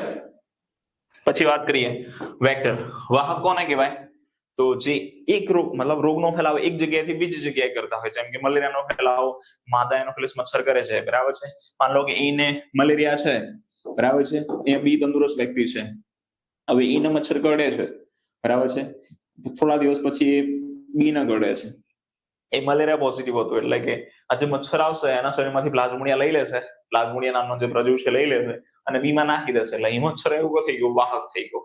પછી માન લો કે આ કોરોના, એના કોરું શું થઈ ગયું હતું? કોરોના. તો એના લીધે માન લો કે બીજા કોઈ સિંહ ચેપ લાગે છે, તો એ પણ વાહક જ કહેવાય. એ પણ શું કહેવાય? વાહક કહેવાય. ચલો ક્લિયર? ચલો આગળ વાત કરીએ નેક્સ્ટ. એજન્ટ. એજન્ટની ચર્ચા કરી લીધી આપણે, એજન્ટની ચર્ચા કરી લીધી. એજન્ટ કોને કહેવાય? રોગકારક છે, રોગ કરતો હોય એને. બેક્ટેરિયા, વાયરસ, ફૂગ, પ્રજીવો પર આપણે જોયા બધા એજન્ટ જ હતા, બધા એજન્ટ હતા. ઓકે, ચલો નેક્સ્ટ જોઈએ ઇન્ફેક્શિયસ ડિઝીઝ. બરાબર, ઇન્ફેક્શિયસ ડિઝીઝ કોને કહેવાય? સિમ્પલી વ્યાખ્યા છે, તમને એવો પ્રશ્ન પૂછે કે જે ચેપના લીધે ફેલાતો રોગ હોય, ચેપના લીધે ફેલાતો જે રોગ હોય એને ઇન્ફેક્શિયસ ડિઝીઝ કહેવાય. બરાબર, તો એને કોમ્યુનિકેબલ ડિઝીઝ કોને કહેવાય? ફરીથી બરાબર, ઇન્ફેક્શિયસ ડિઝીઝ અને કોમ્યુનિકેબલ ડિઝીઝ બંને અલગ અલગ છે. જો ઇન્ફેક્શિયસ ડિઝીઝ અને કોમ્યુનિકેબલ ડિઝીઝ બંને અલગ અલગ છે. તો શું ફરક છે? ચેપના લીધે જે ઇન્ફેક્શનના લીધે જે રોગ થતો હોય એને ઇન્ફેક્શિયસ ડિઝીઝ કહેવાય. બરાબર, ઇન્ફેક્શનના લીધે એટલે કે ચેપના લીધે જે રોગ થતો હોય એને ચેપી રોગ પણ કહી શકો તમે ગુજરાતીમાં. કોમ્યુનિકેબલ ડિઝીઝ કોને કહેવાય? એવા જે રોગો, કોમ્યુનિકેબલ ડિઝીઝ કોને કહેવાય? એવા જે રોગો હોય જે કોમ્યુનિટીમાં એક સજીવમાંથી બીજા સજીવમાં ફેલાતા હોય, એક સજીવમાંથી બીજા સજીવમાં ફેલાતા હોય. એટલે એક સજીવમાંથી માન લો કે મનુષ્યમાંથી મનુષ્યમાં ફેલાઈ શકે, બરાબર, મનુષ્યમાંથી પ્રાણીઓમાં ફેલાઈ શકે, મનુષ્યમાંથી પક્ષીઓમાં ફેલાઈ શકે, બરાબર છે. પછી માન લો કે શું કહેવાય, મનુષ્યમાંથી વનસ્પતિમાં પણ ફેલાઈ શકે. તો આવા બધા પ્રકારના જે રોગો હોય એને આપણે શું કહીશું? કોમ્યુનિકેબલ. હા, એ પ્રાણીમાંથી મનુષ્યમાં પણ ફેલાય, પક્ષીમાંથી મનુષ્યમાં પણ ફેલાય, વનસ્પતિમાંથી પણ મનુષ્યમાં ફેલાઈ શકે. આવા બધા કોમ્યુનિટીની અંદર જેટલા પણ સજીવો હોય એકબીજામાં રોગ ફેલાતા હોય એવા રોગોને આપણે શું કહીએ છીએ? કોમ્યુનિકેબલ ડિઝીઝ કહીએ છીએ. હા, એક પર્ટિક્યુલર વર્ડ છે કે મનુષ્યમાંથી પ્રાણીમાં ફેલાય અને પ્રાણીમાંથી મનુષ્યમાં ફેલાય એવા રોગને આપણે ઝૂનોટિક ડિઝીઝ કહીએ છીએ. આ પ્રક્રિયાને ઝૂનોસિસ કહેવાય છે. એના માટે એક અલગથી વર્ડ છે. બરાબર, પણ કોમ્યુનિકેબલ કોને કહેવાય? કોમ્યુનિટીમાં એક સજીવમાંથી બીજા સજીવમાં ફેલાય આવા રોગને આપણે શું કહીએ છીએ? બરાબર, કોમ્યુનિકેબલ ડિઝીઝ કહીએ છીએ. ચલો કન્ટેજિયસ. કન્ટેજિયસ ખાસ યાદ રાખજો, લખો તો લખી લેજો કદાચ. બરાબર છે, એ કન્ટેજિયસ ડિઝીઝ કોને કહેવાય? જે સંપર્કથી થાય, બરાબર છે, માન લો કે ટચ કરવાથી થાય અથવા તો વ્યક્તિના સીધા સંપર્કથી થાય એવા રોગોને કન્ટેજિયસ ડિઝીઝ કહેવામાં આવે છે. એવા રોગોને શું કહેવાય છે? જેમ કે ખસ અથવા તો ખુજલી કહેવાય, અને ખસ અથવા તો ખુજલી, લેપ્રેસી જે રોગ છે, ચામડીના ચામડીથી સંપર્કથી થાય, એસટીડી રોગ છે, બરાબર, સેક્સ્યુઅલ સંપર્કથી થતા હોય છે. આવા બધા પ્રકારના રોગો. ઓકે, ચલો નેક્સ્ટ જોઈએ. હવે એપિડેમિક, એન્ડેમિક, સ્પોરેડિક કોને કહેવાય? પેન્ડેમિક કોને કહેવાય? લાસ્ટ ટાઈમ અહીંયાથી પ્રશ્ન હતો એપિડેમિકમાં, બધા એન્ડેમિક કરીને આયા હતા, ખોટું કરીને આયા હતા. તો એકવાર જો જેને ખબર છે ઠીક છે, ના ખબર હોય જોઈ લેજો. એપિડેમિક કોને કહેવાય? એન્ડેમિક કોને કહેવાય? બરાબર છે, સ્પોરેડિક કોને કહેવાય અને પેન્ડેમિક કોને કહેવાય? જોઈ લઈએ આપણે. બરાબર. તો માન લો કે કોઈ પ્લેસ છે, કોઈ જગ્યા છે, ત્યાંથી અહીંયા અહીંયા અહીંયા કોઈ માન લો કે કોઈ વિસ્તાર છે, મોટો વિસ્તાર છે, એક રોગ અહીંયા ફેલાવે, એક બીજા વિસ્તારમાં ફેલાય છે, ત્રીજા વિસ્તારમાં ફેલાય છે. હવે છૂટાછવાયા કેસો હોય તો એને સ્પોરેડિક કેસ કહેવાય. એને શું કહેવાય? સ્પોરેડિક. હવે છૂટાછવાયા કેસો મળે, હવે ધીમે ધીમે ધીમે ધીમે આના થયો તો એટલે એના લીધે આના થયો, એના લીધે આના થયો, એના લીધે બરાબર, આના લીધે આના થયો, આના લીધે આના થયો, આના લીધે આના થયો, આના થયો, આમ રીતે ફેલાઈ ગયા. હવે ધીમે ધીમે આ બધા 5 કે 6 કે 10 લોકો છે એ બીજા બધાને ફેલાઈ જશે અચાનક. બહુ બધા કેસીસ થઈ જાય છે અચાનક અથવા તો એકાએક. અચાનક અથવા તો એકાએક. કેવા? સામાન્ય અપેક્ષાથી વધારે. સામાન્ય અપેક્ષાથી વધારે. આ બે વર્ડ યાદ રાખવાના. અચાનક એક તો અચાનક થઈ જાય, ધડાધડ કેસોની સંખ્યા વધવા લાગે અને આપણી અપેક્ષા ના હોય, ભાઈ આપણને ખબર જ ના હોય, પણ મને એવું લાગે કે ભાઈ માન લો કે મલેરિયાના કેસ આવે છે તો દર વર્ષે 300-400 કેસ આવે છે તો કે વાંધો નથી મને. બરાબર. હવે 300-400 દર વર્ષે આવે છે પણ એની જગ્યાએ સીધા 3000-4000 થઈ જાય તો મારી અપેક્ષા હતી જ નહીં. બરાબર, પડી ખબર? એક અચાનક, બરાબર, અને સામાન્ય અપેક્ષાથી જો કેસોની સંખ્યા વધી જાય તો આને કહેવાય છે, બરાબર, એપિડેમિક. એપિડેમિક એટલે રોગચાળો, મહામારી, એવો પણ વર્ડ છે, રોગચાળો અથવા તો મહામારી. બરાબર. ચલો, ઝૂનોટિક અને ઝૂનોસિસ શું છે? બરાબર છે. લેપ્ટોસ્પાયરોસિસ અને લેપ્રેસિસ વચ્ચે શું છે કન્ફ્યુઝન? ઓકે, સમજાવો. જો પહેલા ઝૂનોટિક અને ઝૂનોસિસ વચ્ચે સમજાવો. એક પેલા ઝૂનોટિક અને ઝૂનોસિસ કહીએ, બરાબર. મનુષ્ય છે, મનુષ્ય અથવા તો પ્રાણી છે.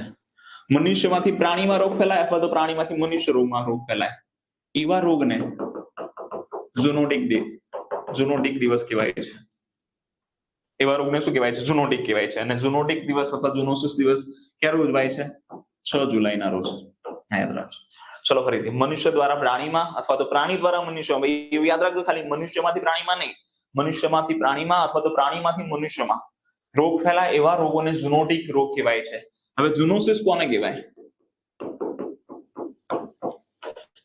ઝૂનોટિક રોગને કહેવાય. અને આ જે ફેલાવાની પ્રક્રિયા હોય ને કે મનુષ્યમાંથી પ્રાણીમાં ફેલાય અથવા તો પ્રાણીમાંથી મનુષ્યમાં ફેલાય, એ ફેલાવાની પ્રક્રિયા છે, આખી ઘટના છે ને ઝૂનોસિસ કહેવાય.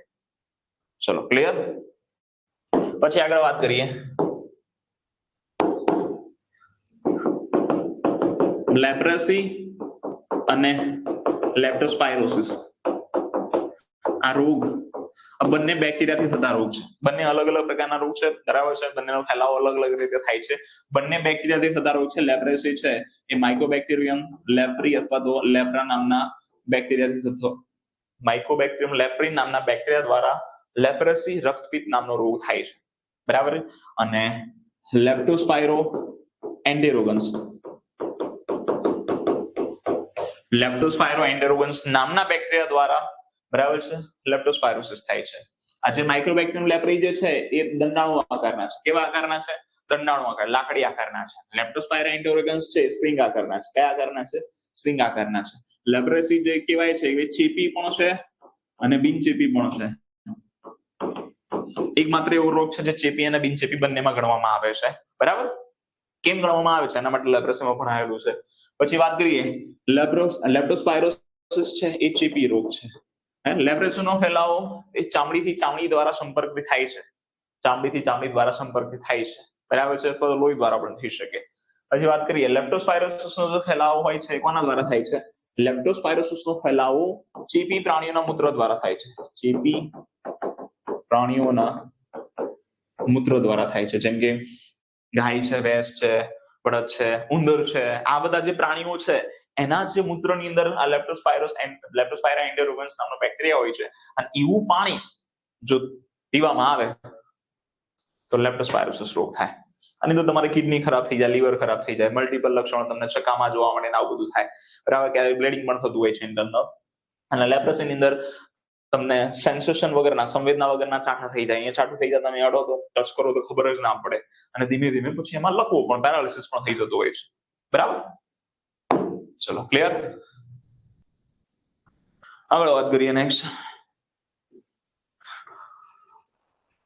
એક પ્રશ્ન છે બીજો, ગ્રામ પોઝિટિવ ગ્રામ નેગેટિવ કોને કહેવાય જોઈ લઈએ. ગ્રામ પોઝિટિવ અને ગ્રામ નેગેટિવ બેક્ટેરિયા કોને કહેવાય? સિમ્પલ અહીંયા કહું છું, ફાસ્ટ આગળ મેં સમજાયેલું છે ડેપ્થની અંદર કે જે બેક્ટેરિયા હોય ને, બેક્ટેરિયાને જોવા માટે માઇક્રોસ્કોપમાં જોઈએ આપણે. બેક્ટેરિયાને શામાં જોઈએ છે? માઇક્રોસ્કોપમાં. તમને ખબર છે ને બેક્ટેરિયાને જોવા માટે શું વપરાય? બેક્ટેરિયાને જોવા માટે માઇક્રોસ્કોપ વપરાય, બરાબર છે. માઇક્રોસ્કોપ દ્વારા વાયરસને જોઈ શકાય? તો ના જોઈ શકાય. તો શું જોઈએ એના માટે? ઇલેક્ટ્રોન માઇક્રોસ્કોપ જોઈએ, બરાબર. તો આપણે વાયરસની વાત નથી કરતા, પણ યાદ રાખજો વાયરસને જોવા માટે ઇલેક્ટ્રોન માઇક્રોસ્કોપ વપરાય અને બેક્ટેરિયાને જોવા માટે માઇક્રોસ્કોપ વપરાય. હવે આપણે વાત કરીએ બેક્ટેરિયા. બેક્ટેરિયાના પ્રકાર હોય છે ગ્રામ પોઝિટિવ અને ગ્રામ નેગેટિવ. બેક્ટેરિયાને જોવા માટે આપણે માઇક્રોસ્કોપનો યુઝ કરીએ છીએ. માઇક્રોસ્કોપના કોઈ પણ બેક્ટેરિયાને જોવો હોય ને એની એક ફિક્સ પ્રોસેસ હોય છે, એને સ્ટ્રેનિંગ કહેવાય. એને શું કહેવાય? સ્ટેનિંગ કહેવાય. હવે જ્યારે સ્ટેનિંગની અંદર શું કરવામાં આવે છે? અલગ અલગ પ્રકારના કેમિકલ રિએજન્ટ નાખવામાં આવે છે. પછી બેક્ટેરિયાને હું આમ કરીને ઝૂમ કરીને જોઉં છું. હવે ઝૂમ કરીને જોયું ને ત્યારે મને બરાબર છે બેક્ટેરિયા દેખાશે. જો એની અંદર મને ગુલાબી કલરના બેક્ટેરિયા દેખાય તો એને ગ્રામ નેગેટિવ, મતલબ ગુલાબી કલર દેખાય તો ગ્રામ નેગેટિવ બેક્ટેરિયા કહીએ છીએ, અને જો જાંબલી કલર દેખાય વાયોલેટ તો એને ગ્રામ પોઝિટિવ બેક્ટેરિયા કહીએ છીએ. ઓકે, હા, ડેપ્થમાં તમને સમજાયું છે.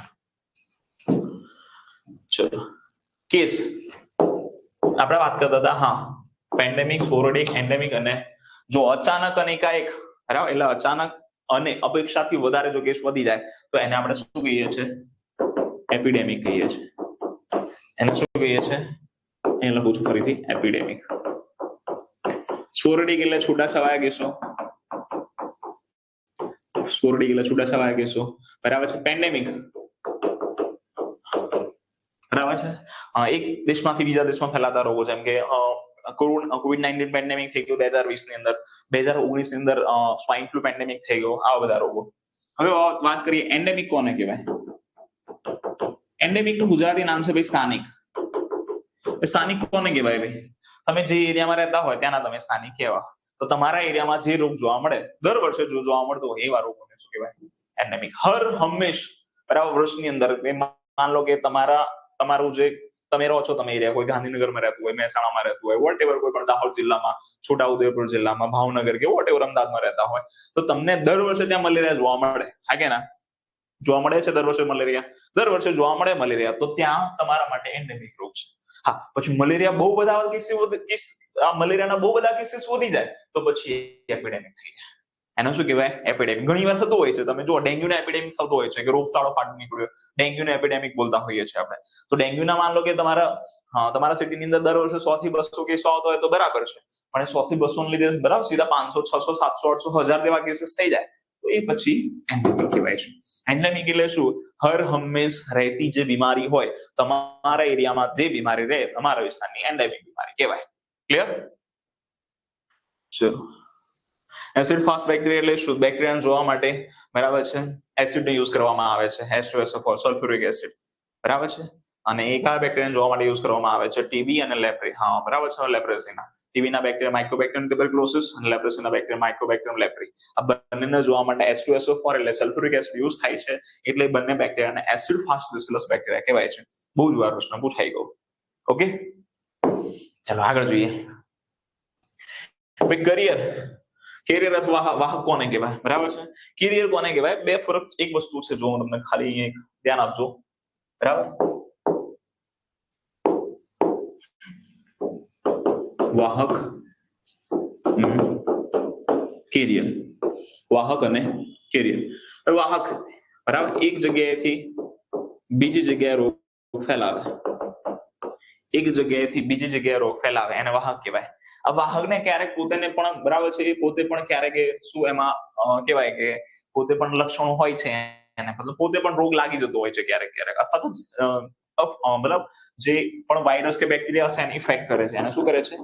ઇફેક્ટ કરે છે. હવે કેરિયર કોને કહેવાય? કેરિયર ભાઈ આની અંદર પણ જો, આ વાહકની અંદર પણ બેક્ટેરિયા અથવા તો વાયરસ હતો અને એનો ફેલાવ એક જગ્યાએથી ક્યાં કરતો હતો? બીજી જગ્યાએ. એઝ ઇટ ઇઝ કેરિયરમાં પણ બેક્ટેરિયા અથવા તો વાયરસ છે, એ પણ શું કરે છે? એક જગ્યાએથી બીજી જગ્યાનો ફેલાવો કરે છે, બરાબર. પણ એને કેરિયર કેમ કહેવાય? કારણ કે જ્યારે એની અંદર બેક્ટેરિયા કે વાયરસ જાય છે તો એની અંદર કોઈ પણ પ્રકારના લક્ષણો હોતા નથી, કોઈ પણ પ્રકારના લક્ષણો હોતા નથી. લક્ષણો ના હોય એને ફેલાવો કરે, તો આપણે એને સ્પેસિફિક નામ આપેલું છે. આ એક પ્રકારનો વાહક જ છે, પણ લક્ષણો ના હોય એ દરમિયાનની સ્થિતિ છે. લક્ષણો ના હોય અને જો મતલબ એક વ્યક્તિમાંથી બીજી વ્યક્તિમાં જે તે બેક્ટેરિયા વાયરસ ફેલાય તો એને કેરિયર કહેવામાં આવે છે. કેરિયર. બરાબર? ચલો ક્લિયર? ઈસુસન કેમ ના યાદ રાખવાના? બરાબર? સેનિટેશન એક્ટ જોયેલું જોઈએ તો બધા રહી જશે. ચલો નેક્સ્ટ. અહીં લખેલું છે કરિયર. અયોગ્ય ઇમ્યુનિટીના લીધે રોગનો કારક શરીરમાં રહે, લક્ષણો ના જોવા મળે. તમારી ઇમ્યુનિટી સારી ના હોય અથવા તો બહુ ઓછી હોય અથવા તો નબળી ઇમ્યુનિટી હોય, એના લીધે બેક્ટેરિયા વાયરસ તમારા બોડીમાં જ રહેતા હોય પણ તમને લક્ષણો જોવા મળે નહીં. આથી બરાબર તમારા બોડીમાં બેક્ટેરિયા કે વાયરસ છે, તમે જ્યાં છીંક કે ખાંસી ગયો, કોઈ જોડે હેન્ડશેક કરો, સીધા જ બેક્ટેરિયા કે વાયરસ તમે ફેલાઈ દીધા તો તમે થઈ ગયા કેરિયર. બરાબર? ચલો વાત કરીએ. બરાબર? નેક્સ્ટ આજે કેરિયર છે ને, કેરિયર માંથી વારંવાર પ્રશ્ન પૂછાય છે. બરાબર? બે પ્રકારના કેરિયર હોય, એક ટેમ્પરરી કેરિયર એટલે કે ટૂંકા ગાળાનો, અને ક્રોનિક એટલે લાંબા ગાળાનો. બરાબર? આ ટૂંકા ગાળામાં કોલેરા પ્રશ્ન પૂછાઈ ગયો છે કે કોલેરા કેવા પ્રકારનો, કોલેરા જે રોગ હોય છે એનો પ્રશ્ન એવો હતો કે ટેમ્પરરી કેરિયર કયો છે? તો કોલેરા છે, પોલિયો છે અને મરડો. મરડો બે પ્રકારનો આવે. મરડો જે છે, મરડો બે પ્રકારના આવે છે. એક અમોબિક મરડો અને બીજો છે સિંગેલોસિસ મરડો. મરડાને અંગ્રેજીમાં ડિસેન્ટ્રી કહેવાય. મરડો બે પ્રકારનો છે. મરડાને અંગ્રેજીમાં ડિસેન્ટ્રી કહેવાય છે. બરાબર? મરડો બે પ્રકારનો છે, એક અમીબા દ્વારા થાય અને એક બેક્ટેરિયા દ્વારા થાય. સિંગેલા નામના બેક્ટેરિયા. સિંગેલા બેક્ટેરિયા અમીબા પ્રજીવ છે. બરાબર? અમીબા દ્વારા જે મરડો થાય ને અમોબિક મરડો અથવા અમોબિક ડિસેન્ટ્રી કહેવાય છે. અને સિંગેલા જે બેક્ટેરિયા દ્વારા થાય એને સિંગેલોસિસ મરડો કહેવાય. બરાબર? મરડાની અંદર છે ને ડાયરિયા થાય. બરાબર છે? લોહી સાથેના ડાયરિયા. લોહી સાથેના જે ડાયરિયા થાય એવા રોગને આપણે જનરલી મરડા તરીકે ઓળખીએ છીએ. મરડા માટે મેટ્રોનિડાઝોલ વપરાય છે. મેટ્રોનિડાઝોલ ટેબ્લેટ વપરાય છે. આપણે પૂછાયેલું છે. હવે બે પ્રકારના મરડા છે. પહેલો છે તમારો બરાબર અમીબા દ્વારા થતો અમોબિક મરડો અને સિંગેલા દ્વારા થતો સિંગેલોસિસ મરડો. જે અમોબિક મરડો છે એ ક્રોનિક કેરિયર છે. એ કેવા પ્રકારનો કેરિયર છે? Chronic carrier. એટલે લાંબા ગાળે થતો રોગ છે અથવા તો લાંબા ગાળે. બરાબર? માન લો કે ક્રોનિક કેરિયર એટલે શું સમજાવો કે માન લો કોઈ વ્યક્તિને કોઈ વ્યક્તિ છે બરાબર, એ નામનો જે વ્યક્તિ છે એને અમોબિક મરડો થઈ ગયો છે. એટલે અમોબિક મરડો થઈ ગયો છે તો અમીબા જે નામનો પ્રજીવ હશે એ એના શરીરમાં હશે કે નહીં? એના શરીરમાં હશે. તો અમીબા એના શરીરમાં જતા રહેશે અને લાંબા સમય સુધી રહેશે અને એ લાંબા સમય સુધી પોતાના મળની અંદર અમીબાનો ફેલાવો કરતો રહેશે. કેવા સમય સુધી? લાંબા સમય સુધી. તો એને કહેવાય છે ક્રોનિક એટલે કે લાંબા ગાળાનો કેરિયર. એને કહેવાય. બરાબર? માન લો કે અહીંયા બી નામનો વ્યક્તિ છે. બી નામનો જે વ્યક્તિ છે એના શરીરની અંદર સિંગેલા નામના બેક્ટેરિયા જતા રહે તો એને સિંગેલોસિસ મરડો થઈ જશે. બરાબર? હવે સિંગેલોસિસ મરડો થઈ જશે. હવે થોડા ટાઈમ જ રહેશે એના શરીરની અંદર. થોડા ટાઈમ પછી મટી જશે એને. બરાબર? એટલે આ કેવું છે? ટૂંકા ગાળા સુધી જ આનો રોગનો ફેલાવો કરશે. બહુ લાંબા ગાળા સુધી રોગનો ફેલાવો કરી શકશે નહીં. અથવા લાંબા ગાળાના સમય સુધી આના શરીરમાં જે બેક્ટેરિયા છે રહી શકશે નહીં. તો એને એક્યુટ કેરિયર અથવા તો ટેમ્પરરી કેરિયર કહેવામાં આવે છે. પેલાને બરાબર છે ક્રોનિક અથવા તો લાંબા ગાળાનો કેરિયર કહેવાય છે. ચલો ક્લિયર? ચલો ડન ને? આગળ જોઈએ નેક્સ્ટ. આ વેહિકલ બોર્ન ડિઝીઝ કોને કહેવાય? આ ખાસ યાદ રાખજો. વેહિકલ બોર્ન ડિઝીઝ કોને કહેવાય? Vehicle Born disease. Vehicle Born disease કોને કહેવાય? આ યાદ રાખજો. Vehicle Born disease. ચલો ના ઇન્ક્યુબેશન પીરિયડ વધારે હોય કે ના હોય, ઇન્ક્યુબેશન પીરિયડ સાથે કઈ લેવા દેવા નથી. ક્રોનિક અને બરાબર છે પેલાનું બરાબર છે તફાવત શું છે? માન લો કે કોઈ રોગ છે, બેક્ટેરિયા છે, બેક્ટેરિયા કોઈ મારા શરીરમાં આવી ગયો, જો લાંબા સમય સુધી રહે બેક્ટેરિયા મારા શરીરમાં તો એને ક્રોનિક કેરિયર કહેવાય. બરાબર? અને જેટલો સમય લાંબા સમય સુધી રહેશે એટલા લાંબા સમય સુધી હું ફેલાવ કરીશ તો ક્રોનિક કેરિયર થઈ ગયો. હવે કોઈ બેક્ટેરિયા કે વાયરસ આવે છે મારા શરીરમાં ખાલી 2 દિવસ 3 દિવસ અઠવાડિયું જ રહે છે. બરાબર? પછી નથી રહેતું તો અઠવાડિયા સુધી રહે છે તો હું અઠવાડિયું ફેલાવો કરીશ, બરાબર. એટલે બેક્ટેરિયાની રહેવાની જે ટેવ છે એના આધારે આપણે કેરિયરના ભાગ પાડ્યા છે, ક્રોનિક કેરિયર અને એક્યુટ કેરિયર. ઓકે, ચલો ચલો કોઈની વારી ખરી અહીંયા સુધી? હા કે ના? કોઈની વારી ખરી? યસ ઓર નો? હવે કોઈને કોઈ પણ પ્રકારનો પ્રશ્ન હોય તો પૂછી શકો છો, બરાબર છે. અહીંયા લેક્ચર ને લગતો બાકી તમારા લાસ્ટમાં ચર્ચા કરીશું. આગળ જોઈએ, વેહિકલ બોર્ન કોને કહેવાય? વેહિકલ એટલે વાહનની વાત છે ભાઈ. વાહન એટલે કે આપણે સ્કૂટર, બાઇક, એક્ટિવા એવું કઈ એની વાત નથી, બરાબર. અહીંયા વેહિકલ એટલે કેવી વાત છે, કોઈ પણ પ્રકારનું જે ફ્લુઇડ છે, જેમ કે દૂધ છે, પાણી છે, લોહી છે, બોડીના કોઈ ટિશ્યુ છે, બરાબર. દૂધ, પાણી, લોહી, બોડીની કોઈ પણ પ્રકારની પેશીઓ હોય એના દ્વારા જો રોગનો ફેલાવો થાય, બરાબર, એને વેહિકલ બોર્ન ડિઝીઝ કહેવાય. ચલો કયા કયા હશે? પાણી દ્વારા કયા કયા રોગો ફેલાય? બધા આવે. દૂધ દ્વારા એટલે ખોરાક દ્વારા કયા કયા ફેલાય? બધા આવે. ટાઇફોઇડ છે, કોલેરા છે, મરડો છે, બરાબર, કમળો છે, આ બધા રોગો આની અંદર આવી શકે, બરાબર. ચલો ક્લિયર? એ લખેલું છે જો કે ચેપીકારક પાણી, લોહી, બરફ કે ટિશ્યુ દ્વારા ફેલાય એને આપણે શું કહીશું? વેહિકલ બોર્ન ડિઝીઝ કહીશું. ઇન્ક્યુબેશન પીરિયડ પછી ચર્ચા કરીશું, બરાબર. તો એવું કોઈ ખાસ સમયગાળો નથી, પણ જો લાંબા સમય સુધી હોય, બરાબર છે, લાંબા સમય સુધી રહેતો હોય બેક્ટેરિયા તમારા શરીરની અંદર, માન લો કે મહિનો, મહિનાથી વધારે રહેતો હોય અથવા તો 20-25 દિવસથી વધારે રહેતો હોય, તો પછી આપણે એને ક્રોનિક કહીએ છીએ કે એક અઠવાડિયા અથવા તો એનાથી ઓછો સમય માટે અથવા તો 2 અઠવાડિયા માટે. એવું કોઈ ફિક્સ ટાઈમ નથી કે આપેલો કે ક્રોનિક કેરિયર કેટલા ટાઈમ સુધીનો જ કહેવાય, બરાબર. પણ ઓછા સમય માટે હોય તો એને એક્યુટ કહેવાય, વધારે સમય માટે હોય તો ક્રોનિક કહેવાય. તમારે સિમ્પલી યાદ રાખી લેવાના ઉદાહરણ આરે, બરાબર. તમારા આવશે તો આમાંથી જ આવશે કે એક્યુટ કેરિયર અથવા ટેમ્પરરી કેરિયર કોણ છે? Cholera, polio, મરડો. મરડો કયા પ્રકારનો? સિંગેલોસિસ પ્રકારનો, બરાબર. પછી ક્રોનિક પ્રકારનો ટાઇફોઇડ અને અમેબાયોસિસ. ચલો clear? Dynamics of disease transmission, બરાબર. રોગો જે ફેલાય છે કઈ રીતે ફેલાય છે? તમને પૂછે કે રોગો ફેલાય છે એ કેટલી પ્રકારે ફેલાય છે? 3 પ્રકારે ફેલાય છે. એક રિઝર્વાયર દ્વારા, એક મોડ્સ ઓફ ટ્રાન્સમિશન દ્વારા, અને ત્રીજો છે સસેપ્ટિબલ હોસ્ટ અથવા તો સંવેદનશીલ વ્યક્તિ. પૂછાયું નથી બટ ક્યારેક પૂછાઈ જાય, યાદ રાખજો કે બરાબર છે કે રોગો કઈ રીતે ફેલાય છે, કેટલી રીતે ફેલાય છે? તો 3 રીતે ફેલાય છે, બરાબર. ચલો ક્રોનિક કેરિયર ની અંદર, ઓકે. ચલો એડ્સ, ભાઈ એડ્સ નો તમે વિચાર કરો, એડ્સ નો જે વાયરસ છે લાંબા સમય સુધી બોડીમાં રહે, બરાબર. પણ કેરિયર કોને કહેવાય પાછું? તમે યાદ રાખજો, કેરિયર ની અંદર લક્ષણો ના જોવા મળે, પાછા લક્ષણો ના જોવા મળે. પડી ખબર? તો એડ્સ ની અંદર લાંબા સમય સુધી તમારા બોડીમાં વાયરસ રહે કે નહીં? યસ રહે. લક્ષણો પણ જોવા મળે, શરૂઆતમાં નથી જોવા મળતા, તો એને લાંબા સમયનો ક્રોનિક, બરાબર, લાંબા સમયનો ક્રોનિક કેરિયર કહેવાય એડ્સ ના વ્યક્તિને, બરાબર. ચલો આ નથી યાદ રાખવાનું તમારે. હવે આગળ જોઈએ, આનું આ જ છે, મતલબ આગળ ભણીએ છીએ આપણે. રિઝર્વાયર. રિઝર્વાયર કોને કહેવાય? હમણાં જ આપણે રિઝર્વાયર ભણ્યા. રિઝર્વાયર એટલે પેલું આપણે ચામાચીડિયું ભણ્યા, એને આપણે શું કહીએ છીએ? રિઝર્વાયર કહીએ છીએ. આપણે ચર્ચા કરી હતી કે COVID-19 જે રોગ છે એ ક્યાંથી ફેલાયો? તો કોઈને હજી ફિક્સ રિઝર્વાયર તો કોઈને નથી ખબર, પણ આપણે માની લઈએ કે ચામાચીડિયામાંથી ફેલાયો હતો, ચામાચીડિયું એનો રિઝર્વાયર કહેવાય, બરાબર. પછી જે રોગ છે બીજો, માન લો કે પ્લેગ. પ્લેગ જે છે, બરાબર,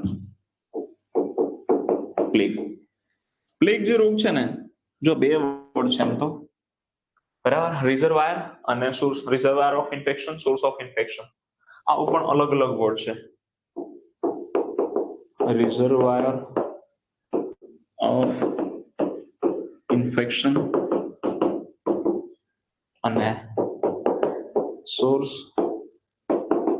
ઓફ ઇન્ફેક્શન. તે ગુજરાતીમાં જોવા જઈએ ને તો બંનેના સ્ત્રોત કહેવાય. એટલે ગુજરાતીમાં બંને સરખું લાગશે, બધું જ કેવું લાગશે? સરખું લાગશે, બરાબર. હવે બીજું તમને કહું, આમાં બંનેમાં થોડો ફરક છે. રિઝર્વાયર ઓફ ઇન્ફેક્શનમાં ફરક છે અને સોર્સ ઓફ ઇન્ફેક્શનમાં ફરક છે. પ્લેગનું ઉદાહરણ લઈએ.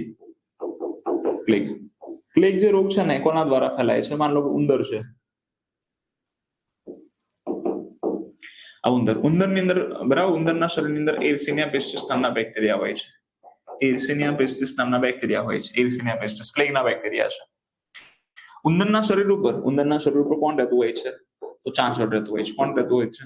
ચાંચડ. પ્લેગની વાત કરીએ છીએ આપણે ફરીથી.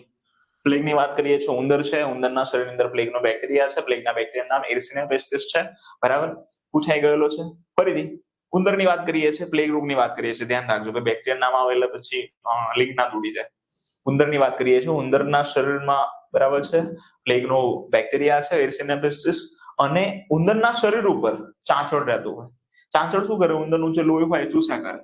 ઉંદરનું જે લોહી છે બરાબર છે, ઉંદરનું જે લોહી હોય છે સતત ચૂસ્યા કરે. કોણ ચૂસ્યા કરે? ચાંચડ. બરાબર, હા ઉંદર છે, બેક્ટેરિયા છે. હવે જ્યારે બરાબર છે આ જે બેક્ટેરિયા છે એ કોના શરીરમાં છે? મને કહો તો ઉંદરના શરીરમાં છે. કોના શરીરમાં છે? ઉંદરના શરીર. હવે જ્યારે ચાંચડ એનું લોહી લે છે એટલે કોના શરીરમાં આવી ગયા? બરાબર, હવે જે બેક્ટેરિયા છે કોના શરીરમાં આવી ગયા? ચાંચડના શરીરમાં. ચાંચડની અંદર શું આવી ગયા? બેક્ટેરિયા આવી ગયા. કયા બેક્ટેરિયા? પ્લેગના બેક્ટેરિયા, એર્સિનિયા પેસ્ટિસ નામના બેક્ટેરિયા. હવે આ ચાંચડ છે, ઉંદર છે ને, ઉંદર મરી જાય ને એટલે ચાંચડ એની ઉંદર છે ને થોડો ટાઈમ જીવે, ચાંચડ 1 થી 2 વર્ષ જીવે. હવે જેવું ઉંદર મરી જાય ને બરાબર છે એટલે એ ચાંચડ છે ઉંદરનું શરીર છોડી દે અને બીજી જગ્યાએ જાય. બીજી જગ્યાએ પછી એને લોહી લેવાનું હોય એટલે આજુબાજુ જો કોઈ મનુષ્ય હોય તો મનુષ્યને કરડી જાય. મનુષ્યને કરડી જાય એટલે ચાંચડના શરીરની અંદર બેક્ટેરિયા આવી ગયા હતા. હવે આવો ચાંચડ પોઝિટિવ ચાંચડ મનુષ્યને કરડી જશે તો મનુષ્યને પ્લેગ રોગ થઈ જશે. બરાબર, તો અહીંયા જે મૂળ ચેપ હતો એ કોના શરીરમાં હતો? ઉંદરને. તો ઉંદરને આપણે રિઝર્વાયર કહીશું, રિઝર્વાયર ઓફ ઇન્ફેક્શન. અને ચાંચડે શું કર્યું? એનો ફેલાવો કર્યો, એક જગ્યાએથી લઈને બીજી જગ્યાએ ફેલાવો કર્યો, તો એને વેક્ટર કહેવાય. એને શું કહી શકો? વેક્ટર. અથવા તો મેડિકલ ભાષામાં એને બરાબર સોર્સ ઓફ ઇન્ફેક્શન પણ કહેવાય. ઇન્ફેક્શન ક્યાંથી ફેલાય છે? બરાબર છે, તો ચાંચડ દ્વારા ફેલાય છે. પડી ખબર? ચલો,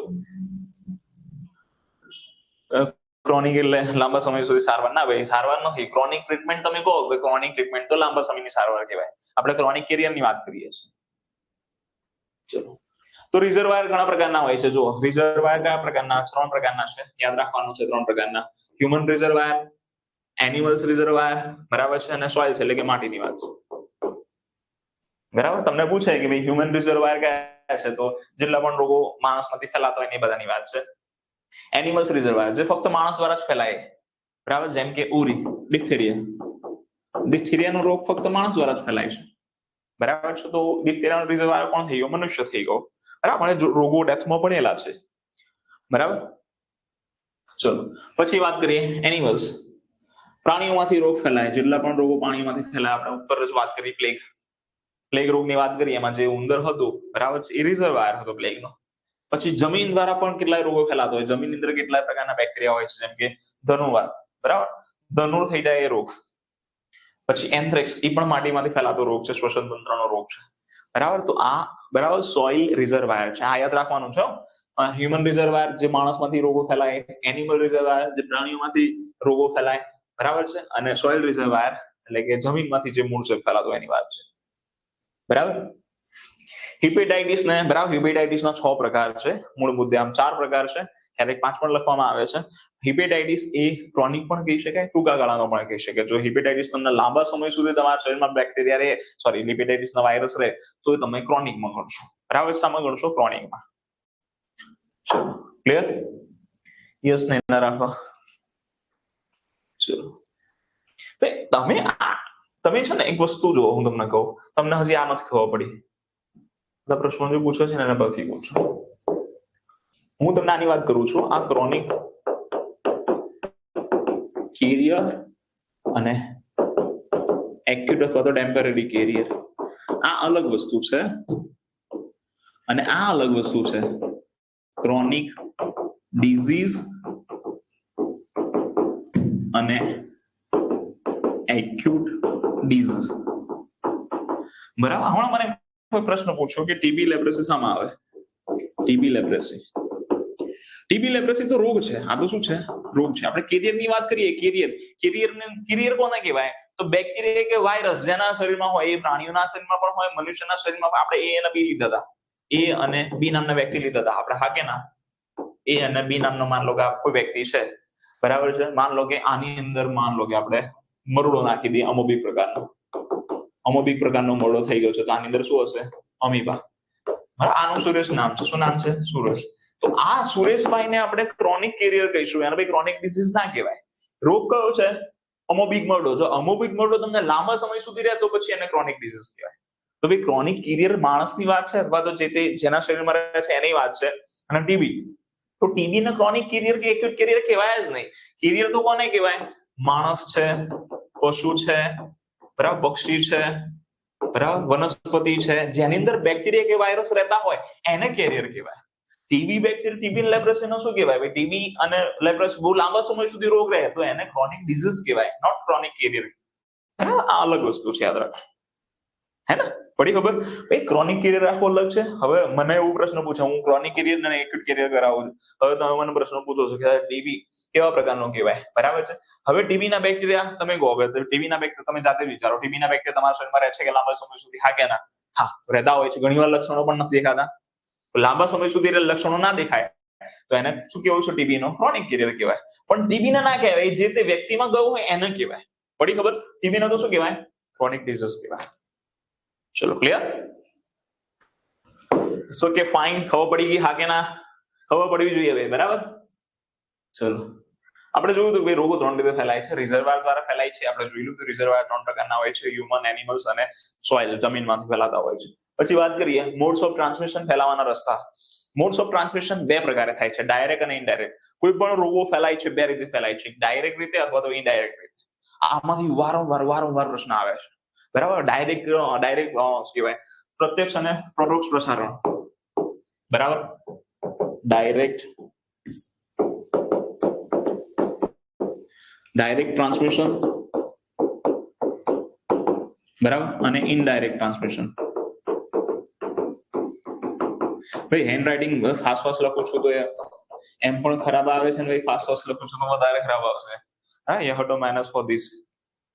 ચલો, તો ડાયરેક્ટ એટલે પ્રત્યક્ષ પ્રસારણ અને ઇનડાયરેક્ટ એટલે પરોક્ષ પ્રસારણ. આમાંથી વારંવાર પ્રશ્ન પૂછાયેલા છે. જે સીધો રોગ ફેલાઈ જાય એને ડાયરેક્ટ ટ્રાન્સમિશન અથવા તો પ્રત્યક્ષ પ્રસારણ કહેવાય. જો સીધો રોગ ના થાય, બરાબર છે? માન લો કે આપણે વાત કરીએ કે કોઈ છોકરો અને ભાઈ છોકરી રિલેશનશિપમાં છે, ભાઈ બોય અને ગર્લ રિલેશનશિપમાં છે. જ્યારે ભાઈ છોકરાને સોરી કહેવાનું હોય તો સીધું સોરી કહી દે, બરાબર? તો એ ડાયરેક્ટ ટ્રાન્સમિશન થઈ ગયું. હવે છોકરીને સોરી કહેવાનું તો સીધી ના કહે, બરાબર? એ જાય ખબર નહીં આવે કે ના આવે, બરાબર? પછી પાછું અહીંયા આવે, તો આ ઇનડાયરેક્ટ ટ્રાન્સમિશન છે. આ કેવા પ્રકારનું છે? ઇનડાયરેક્ટ પ્રકારનું છે, બરાબર? ચલો આગળ જોઈએ. નેક્સ્ટ, ડાયરેક્ટમાં કયા આવે છે, ઇનડાયરેક્ટમાં કયા આવે છે? ભાઈ આ ખાલી ઉદાહરણ માટે હતું, એવું નથી. છોકરીઓ પણ સોરી બોલતી હોય છે, છોકરાઓ પણ બોલતા હોય છે. એ જ રીતે રિલેશનશિપ ટકે, બરાબર? આગળ જોઈએ. ચલો, ડાયરેક્ટ ટ્રાન્સમિશન. ડાયરેક્ટ ટ્રાન્સમિશન ની અંદર કયા આવે? ભાઈ સીધો સંપર્ક. જેનો સીધો સંપર્ક થતો હોય, સીધો સંપર્ક એટલે માન લો કે કોઈને સ્કેબિસ, ખસખુજલીનો જે રોગ હોય, દાદરનો જે રોગ હોય, એસિડિટી ડિઝીઝ છે, HIV જે રોગ છે, આ બધા રોગો છે. માન લો કે કોઈને દાદર થઈ હોય, બરાબર? માન લો કોઈના હાથમાં જ દાદર થઈ છે અને તમે એને ટચ કરો છો અથવા તો સીધું તમને ઘસે છે આમાં, એની હાઉ, બરાબર? તો તમને સીધો જ તમારો સંપર્ક થઈ ગયો તો એને સીધો સંપર્ક કહેવાય, ડાયરેક્ટ કોન્ટેક્ટ, બરાબર? ડ્રોપલેટ ઇન્ફેક્શન કોને કહેવાય? મને શરદી થઈ ગઈ છે, હું છીંકાવું છું, જોરથી છીંકાવું છું તો નાના બિંદુ, બરાબર છે? નાના જે કહેવાય કે બિંદુ જે હશે, ડ્રોપ હશે, એ હવાની અંદર જશે. હવાની અંદર જશે, સીધા જ તમારા માઉથમાં જાય છે અથવા તો એ ધૂળની અંદર જતા રહે છે અને એ બી ધૂળ તમારા શરીરમાં જાય છે, તો એ ડ્રોપલેટ ઇન્ફેક્શન કહેવાય. જેમ કે ટીબી નું છે, ન્યુમોનિયા છે, ઇન્ફ્લુએન્ઝા છે, મીઝલ્સ છે, ઓરી છે. ચેપી જમીન સાથે બધા જેટલા પણ પ્રકારના કૃમિ છે એ બધા જ, બરાબર છે? આપણે કૃમિ ભણેલા છીએ, બરાબર? યસ, આ વિડીયો રહેશે, બરાબર? બધા વિડીયો રહેતા જ હોય છે, આ પણ રહેશે, બરાબર? હુકવોર્મ, જેટલા પણ પ્રકારના કૃમિ છે એ જમીન દ્વારા ફેલાતા હોય છે. ચામડી, શ્લેષ્મ ત્વચામાં સીધું આરોહણ, બરાબર છે? ચામડીમાં સીધું છે. ગાની અંદર તમને ચેપ લાગી જાય, સીધો ટીટેનસ, હેપેટાઇટિસ બી. આમાં કેવું છે કે આ ડાયરેક્ટલી નથી થતું. જે માન લો કે ખસખુજલીની વાત કરી દે ને, માન લો કોઈને દાદર થઈ છે અહીંયા ને તમને આ રીતે ઘસો છે, તો એ ચામડી પર જ રહેશે તમારું, બરાબર છે? જેટલો પણ રોગ છે એ સીધા ચામડી પર ઇફેક્ટ કરશે. અને આ જે રોગ છે ને સીધું જ, બરાબર છે, ઇનોક્યુલેશન ઇન્ટુ સ્કિનની અંદર જતું રહે છે. માન લો કે તમને કોઈ ઘા થયો છે, मान लो કે તમે નીચે ગયા બાઇક લઈને ગયા, પડી ગયા, વ્હીકલ તમે ચલાવતા હતા પડી ગયા અને તમને કટ થઈ ગયો ત્યાં માટીમાં જ ઉતરો અને એ માટીની અંદર ટીટેનસના બેક્ટેરિયા હતા તો સીધા તમારા બોડીમાં ચામડીમાં જતા રહે. તો આ પ્રકારનું જે છે એને આપણે શું કહીશું, બરાબર છે, ચામડી અથવા તો ત્વચામાં સીધું આરોપણ અથવા તો ઇનોક્યુલેશન ઇન્ટુ સ્કિન. બરાબર, ચલો ક્લિયર, નેટવર્ક બરાબર છે, હા કે ના? કોઈ ક્વેરી છે? અરે અત્યારે આવું ઉદાહરણ ના આપો. ચલો આગળ જોઈએ. નેક્સ્ટ, ટ્રાન્સપ્લેન્સેટલ અથવા તો વર્ટિકલ ટ્રાન્સમિશન, માતામાંથી બાળકમાં જે રોગો ફેલાય એને ટ્રાન્સપ્લેન્સેટલ અથવા તો વર્ટિકલ ટ્રાન્સમિશન કહેવામાં આવે છે. ચલો ક્લિયર. ચલો નેક્સ્ટ, આ બધા જોઈ લો તમે ફરીથી એકવાર, આ બધા ડાયરેક્ટ છે, સીધો સંપર્ક, ડ્રોપલેટ ઇન્ફેક્શન, ચેપી જમીન સાથેનો કોન્ટેક્ટ, ચામડી સાથેનો કોન્ટેક્ટ અને ટ્રાન્સપ્લેન્સેન્ટલ અથવા તો વર્ટિકલ ટ્રાન્સમિશન, માતામાંથી બાળક પર થતા રોગ. આ ઇનડાયરેક્ટ ટ્રાન્સમિશન છે. ઇનડાયરેક્ટ ટ્રાન્સમિશન કયું છે તો જુઓ, વ્હીકલ બોર્ન હમણાં જોયું આપણે, હા કે ના? વ્હીકલ બોર્ન શું હતું? ચેપી દૂધ હોય, ચેપી પાણી હોય, બરાબર, ચેપી ટિશ્યુ હોય, જેટલા પણ પ્રકારના ફૂડ અથવા તો લિક્વિડ પ્રકારનો જે વસ્તુ છે એના દ્વારા જે રોગો ફેલાય છે ને વ્હીકલ બોર્ન ડિઝીઝ કહેવાય. આપણે પહેલા જ જોઈ લીધું. ઓકે, પછી આગળ વાત કરીએ. વ્હીકલ બોર્ન થઈ ગયો cholera typhoid. Vector Born transmission, vector Born જેમાં વેક્ટર દ્વારા ફેલાય, મલેરિયા, ડેન્ગ્યુ, ચિકનગુનિયા, ફાઇલેરિયા, આ બધા વેક્ટર દ્વારા ફેલાય છે. બરાબર. એરબોર્ન ટ્રાન્સમિશન, હવા દ્વારા ફેલાતા રોગો, હવા દ્વારા ફેલાતા જે રોગો છે, ઓરી છે, સિદડા છે, ટીબી પણ આવે એમાં, બરાબર, ઇન્ફ્લુએન્ઝા પણ આવે, એ પણ હવા દ્વારા ફેલાય છે. ફોમાઇટ્સ, જો એરબોર્ન ટ્રાન્સમિશન અહીંયા વાત કરું તો ટીબી પણ આવે અને ટીબી ને ડ્રોપલેટ ઇન્ફેક્શન પણ કહેવાય, હે ને? બંનેમાં આવી શકે, હા કે ના? બંનેમાં આવી શકે.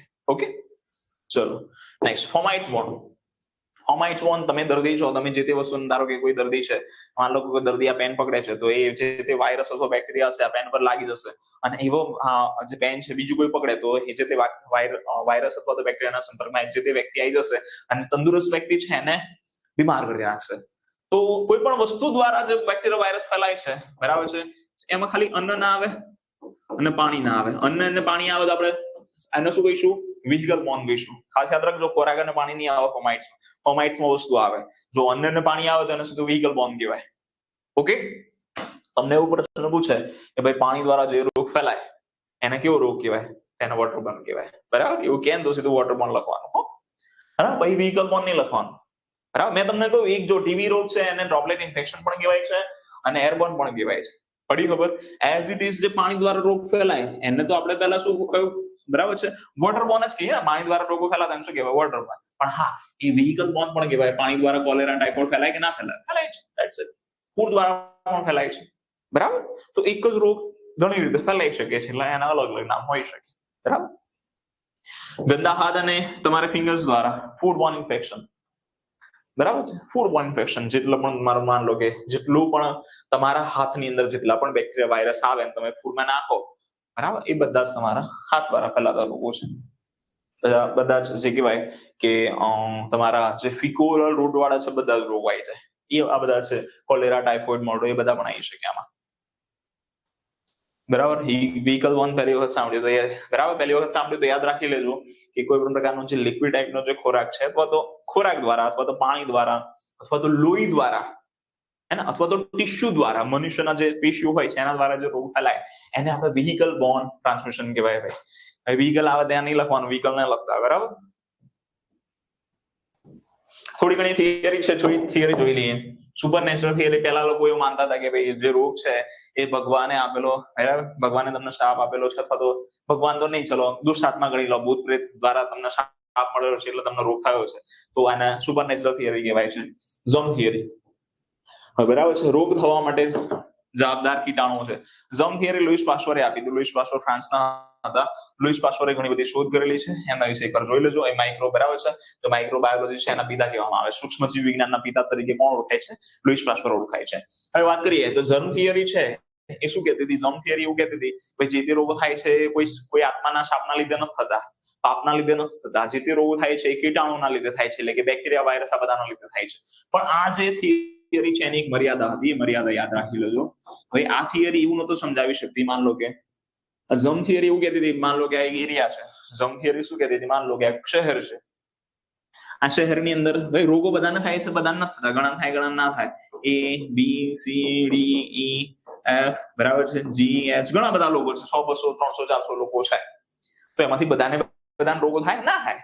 તો માન લો કે 10 15 અથવા તો 100 જણા, માન લો કે 1000 લોકો છે તો એમાંથી 100 જણા, અહીંયા કેટલા લોકો છે? 1000 લોકો રહે છે, એમાંથી કેટલા લોકો રોગ થયા? રોગો કેટલા થયા? ખાલી 100 જણા ના થયા. બરાબર. ઝમ થિયરી એવું કહેતી હતી જેટલા પણ રોગો થાય છે એ કીટાણુના લીધે થાય છે. બરાબર. પણ એની મર્યાદા શું હતી? એને માનતા નતા. કેમ નતા માનતા? એનું કારણ હતું કે એવું માનતા હતા કે ભાઈ આ 100 જણાનો રોગ થયો તો ચલો એ સમજી લીધું કે ભાઈ કીટાણુના લીધે 100 જણાને થયો, તો બાકીના જે 900 બચ્યા, બરાબર, એના કીટાણુ અસર ના કરે જ ને.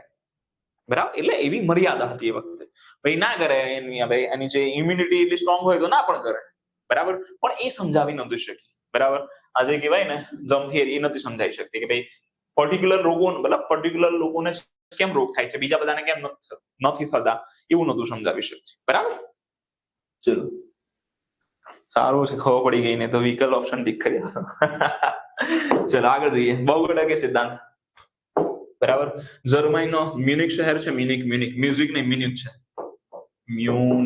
મ્યુનિક શહેરનો બરાબર પેટર્ન પ્રોપર છે, એને મલ્ટીફેક્ટર ડિઝીઝ આપે. તો મલ્ટીફેક્ટર ડિઝીઝ એવું કહેવાય છે કે રોગ થવા માટે એક નહીં પરંતુ બરાબર છે ઘણા બધા કારણો જવાબદાર છે, બહુ બધા કારણો જવાબદાર છે. જેમ કે માન લો કે કેન્સર થવા માટે ઘણા બધા કારણો જવાબદાર છે. કેન્સર કોઈ એક કારણથી થતું નથી. બરાબર. ચલો, પછી બીજી એક હતી રોગોના કારણોનો જાળો. એક આવી પણ થિયરી હતી રોગોના કારણો જાળવું. બરાબર છે, વેદની વાત છે. તો એ મેકમોહન અને યુગ નામના સાયન્ટિસ્ટે આપી દીધી. એકવાર પ્રશ્ન પૂછાઈ ગયો છે. મેકમોહન અને યુગ નામના વ્યક્તિ અથવા તો જે સાયન્ટિસ્ટ હતા એમને આ થિયરી આપી હતી. એવું કહેતા હતા રોગ થવા માટે ઘણા બધા કારણો જવાબદાર છે. બરાબર. ચલો આગળ જોઈએ. નેક્સ્ટ આ બેક્ટેરિયા છે.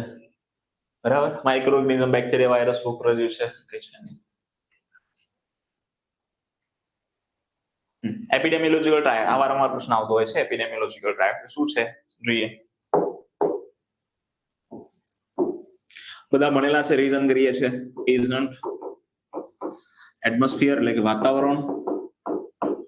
તો અહીંયા એટમોસ્ફિયર લખેલું હોય, વાતાવરણ લખેલું હોય, એન્વાયરમેન્ટ લખેલું હોય, કોઈ પણ લખેલું હોય. બરાબર. બરાબર. બરાબર. આ પેટર્ન કોફર છે ને પીટર ફ્રેન્ક અલગ છે. ઓકે જીગરભાઈ, હે ને? એ રાજ્ય જવાબદાર છે. બરાબર છે. એવું કોણે કહ્યું હતું? તો પીટર ફ્રેન્ક આવે. પણ આ પેટર્ન કોફર છે. બરાબર. એને શું કહ્યું હતું કે રોગ થવા માટે ઘણા બધા બરાબર છે કે કારણો જવાબદાર છે. ઓકે, બંને વ્યક્તિ અલગ અલગ છે. એજન્ટ, વાતાવરણ અને હોસ્ટ. જ્યારે પણ કોઈ પણ બેક્ટેરિયા જે હોય છે, હું બેક્ટેરિયાની વાત કરીએ. બેક્ટેરિયા આ એજન્ટની અંદર કોઈ પણ પ્રાણી હોય, મનુષ્ય હોય, પક્ષી હોય અથવા તો વનસ્પતિ હોય. પણ મનુષ્યની વાત કરીએ. બરાબર છે. કોઈ પણ બેક્ટેરિયા હોય, કોઈ પણ બેક્ટેરિયા, વાયરસ, ઉપરજીવ, એને જો સારું વાતાવરણ મળશે ને તો ગ્રોથ કરી શકે. જો વાતાવરણ નહીં મળે તો ગ્રોથ કરી શકશે નહીં કરી શકે. એટલે વાતાવરણ જરૂરી છે. બરાબર. હવે માન લો કે આ બેક્ટેરિયાને જેવું વાતાવરણ જોઈએ છે એવું વાતાવરણ મળી ગયું. બરાબર. હવે બરાબર આ એજન્ટ, સોરી થોડી ભૂલ થઈ ગઈ, અહીંયા મને લાગે હોસ્ટ લખાઈ ગયું છે. ચલો ફરીથી ધ્યાન આપજો. એજન્ટ, વાતાવરણ અને હોસ્ટ. એજન્ટ તરીકે તમારા બેક્ટેરિયા, વાયરસ, ફૂગ, પ્રજીવ. એજન્ટ એટલે ભાઈ આપણે આગળ પણ ભણ્યા ઘણા બધા એજન્ટ હતા. અહીંયા આપણે ચેપી રોગોની વાત કરીએ છીએ. બરાબર. તો ચેપી રોગો જે ફેલાવવા માટે શું જવાબદાર છે? તો જે તે બેક્ટેરિયા, વાયરસ, ફૂગ, પ્રજીવ જવાબદાર છે. તો તમને બેક્ટેરિયા રોગ કરે તો એના એજન્ટ કહેવાય, વાયરસ રોગ કરે તો એના એજન્ટ કહેવાય. બરાબર. તો એ જે તે બેક્ટેરિયા, વાયરસ, ફૂગ, પ્રજીવ છે એને યોગ્ય વાતાવરણ મળી રહે. એને શું મળી રહે? યોગ્ય વાતાવરણ. માન લો કે કોઈ વાયરસ છે એને યોગ્ય વાતાવરણ મળી રહે તો વાયરસ જીવતો રહેશે. પણ માન લો કે વાયરસ છે એને યોગ્ય વાતાવરણ નથી મળતું તો વાયરસ મરી જશે. વાયરસ મળી જશે તો એ બીજા કોઈના ફેલાશે નહીં, ફેલાય, રોગ થશે નહીં થાય. તો આપણે બે કન્ડિશન રાખી. ભાઈ વાતાવરણ આજે વાયરસને જોઈએ એવું વાતાવરણ મળી ગયું છે તો આ બંને કન્ડિશન ફૂલફિલ થઈ ગઈ. હવે વાયરસ એકદમ તાજો થઈ ગયો છે, વાતાવરણના લીધે સારું વાતાવરણ મળે છે. હવે એને કોઈ વ્યક્તિ મળે છે. અહીંયા હોસ્ટ તરીકે કોઈ પ્રાણી હોઈ શકે, કોઈ વનસ્પતિ હોઈ શકે, કોઈ મનુષ્ય હોઈ શકે, કોઈ પક્ષી હોઈ શકે. આપણે મનુષ્યની વાત કરીએ. બરાબર છે. હવે માન લો કે કોઈ કિશોર નામનો વ્યક્તિ છે, અહીંયા વાયરસ પડ્યો છે, વાતાવરણ મસ્ત છે, વાયરસ કમ્પ્લીટ છે, બરાબર, પરફેક્ટલી મતલબ સારું ચાલી રહ્યું છે એમનું જીવન, અને હવે આ કિશોર નામનો જે વ્યક્તિ છે ધીમે ધીમે બરાબર વાયરસ જોડે જતો રહેશે, અથવા તો વાયરસ જે છે આ હોસ્ટ જોડે આવી જાય છે, એટલે કિશોર જોડે આવી જાય છે, એટલે વાયરસ સીધો કિશોરમાં જતો રહેશે અને કિશોરનો શું કરી નાખશે, બરાબર છે, રોગ કરી નાખશે. એટલે રોગ થવા માટે આ 3 રીઝન જવાબદાર છે, બરાબર. કયા કયા? એજન્ટ, વાતાવરણ અને હોસ્ટ. હોસ્ટ શું કરશે ભાઈ? કિશોર હતો, એના શરીરમાં વાયરસ આવી ગયો, એટલે વાયરસને પછી પોષણ આપવાનું કામ કરે, એટલે ગુજરાતીમાં એને પરપોષી કહેવાય. બીજાને પોષે છે. કોને પોષે છે? બરાબર, વાયરસને પોષે છે. હવે આની અંદર એપિડેમિયોલોજીકલ ટ્રાયડ છે, આ જૂનું હતું, એની જગ્યાએ નવું આવ્યું, ચોથું ઘટક તરીકે સમયનો સમાવેશ થયો. ભાઈ સમય પણ મેટર કરે છે ભાઈ, વાયરસની પણ લાઈફસ્ટાઈલ હોય ને, આનું લાઈફ સ્પાન હોય ને, લાઈફસ્ટાઈલ ક્યાં લાઈફ સ્પાન, જીવન, બરાબર, જીવન મર્યાદા, કે વાયરસ 1 વર્ષ જીવતા હોય, 2 વર્ષ જીવતા હોય, કોઈ 20 દિવસ જીવતા હોય, કોઈ 4 મહિના જીવતા હોય, તો 4 મહિના સુધી, મતલબ માન લો કે કોઈ વાયરસ છે એ 4 મહિના સુધી જીવે છે. હવે વાયરસ આવ્યો હોય, મતલબ 4 મહિના સુધી જીવે છે, 2 મહિના થયા અને કિશોરભાઈ ગયા, તો કિશોરભાઈનો રોગ લાગુ પડી ગયો સીધો. પણ આ વાયરસ 4 મહિના જીવે છે, અહીંયા કમ્પ્લીટલી વાયરસ છે અને વાતાવરણ મળી ગયું. હવે કિશોરભાઈ સીધો 8 મહિના પછી જાય છે, તો વાયરસ હશે નહીં હોય, રોગ થાય ના થાય. કેમ? કેમ કે ટાઈમ પણ મેટર કરે છે. તો ચોથું ઘટક શું છે તમારું? ટાઈમ છે. યસ મુસ્કાન, ચલો ક્લિયર. વાહક 2 પ્રકારના છે, બરાબર, કે યાંત્રિક અને જૈવિક. એ વાહકો આપણે જોયા કે એક જગ્યાએથી બીજી જગ્યાએ રોગનો ફેલાવો કરે એને વાહક કહેવાય. વાહક 2 પ્રકારના છે, યાંત્રિક અને જૈવિક. યાંત્રિક એટલે મિકેનિકલ વેક્ટર, અને જૈવિક એટલે બાયોલોજીકલ વેક્ટર, બરાબર છે. આપણે વાહકની વાત કરીએ, મચ્છર અને માખીની.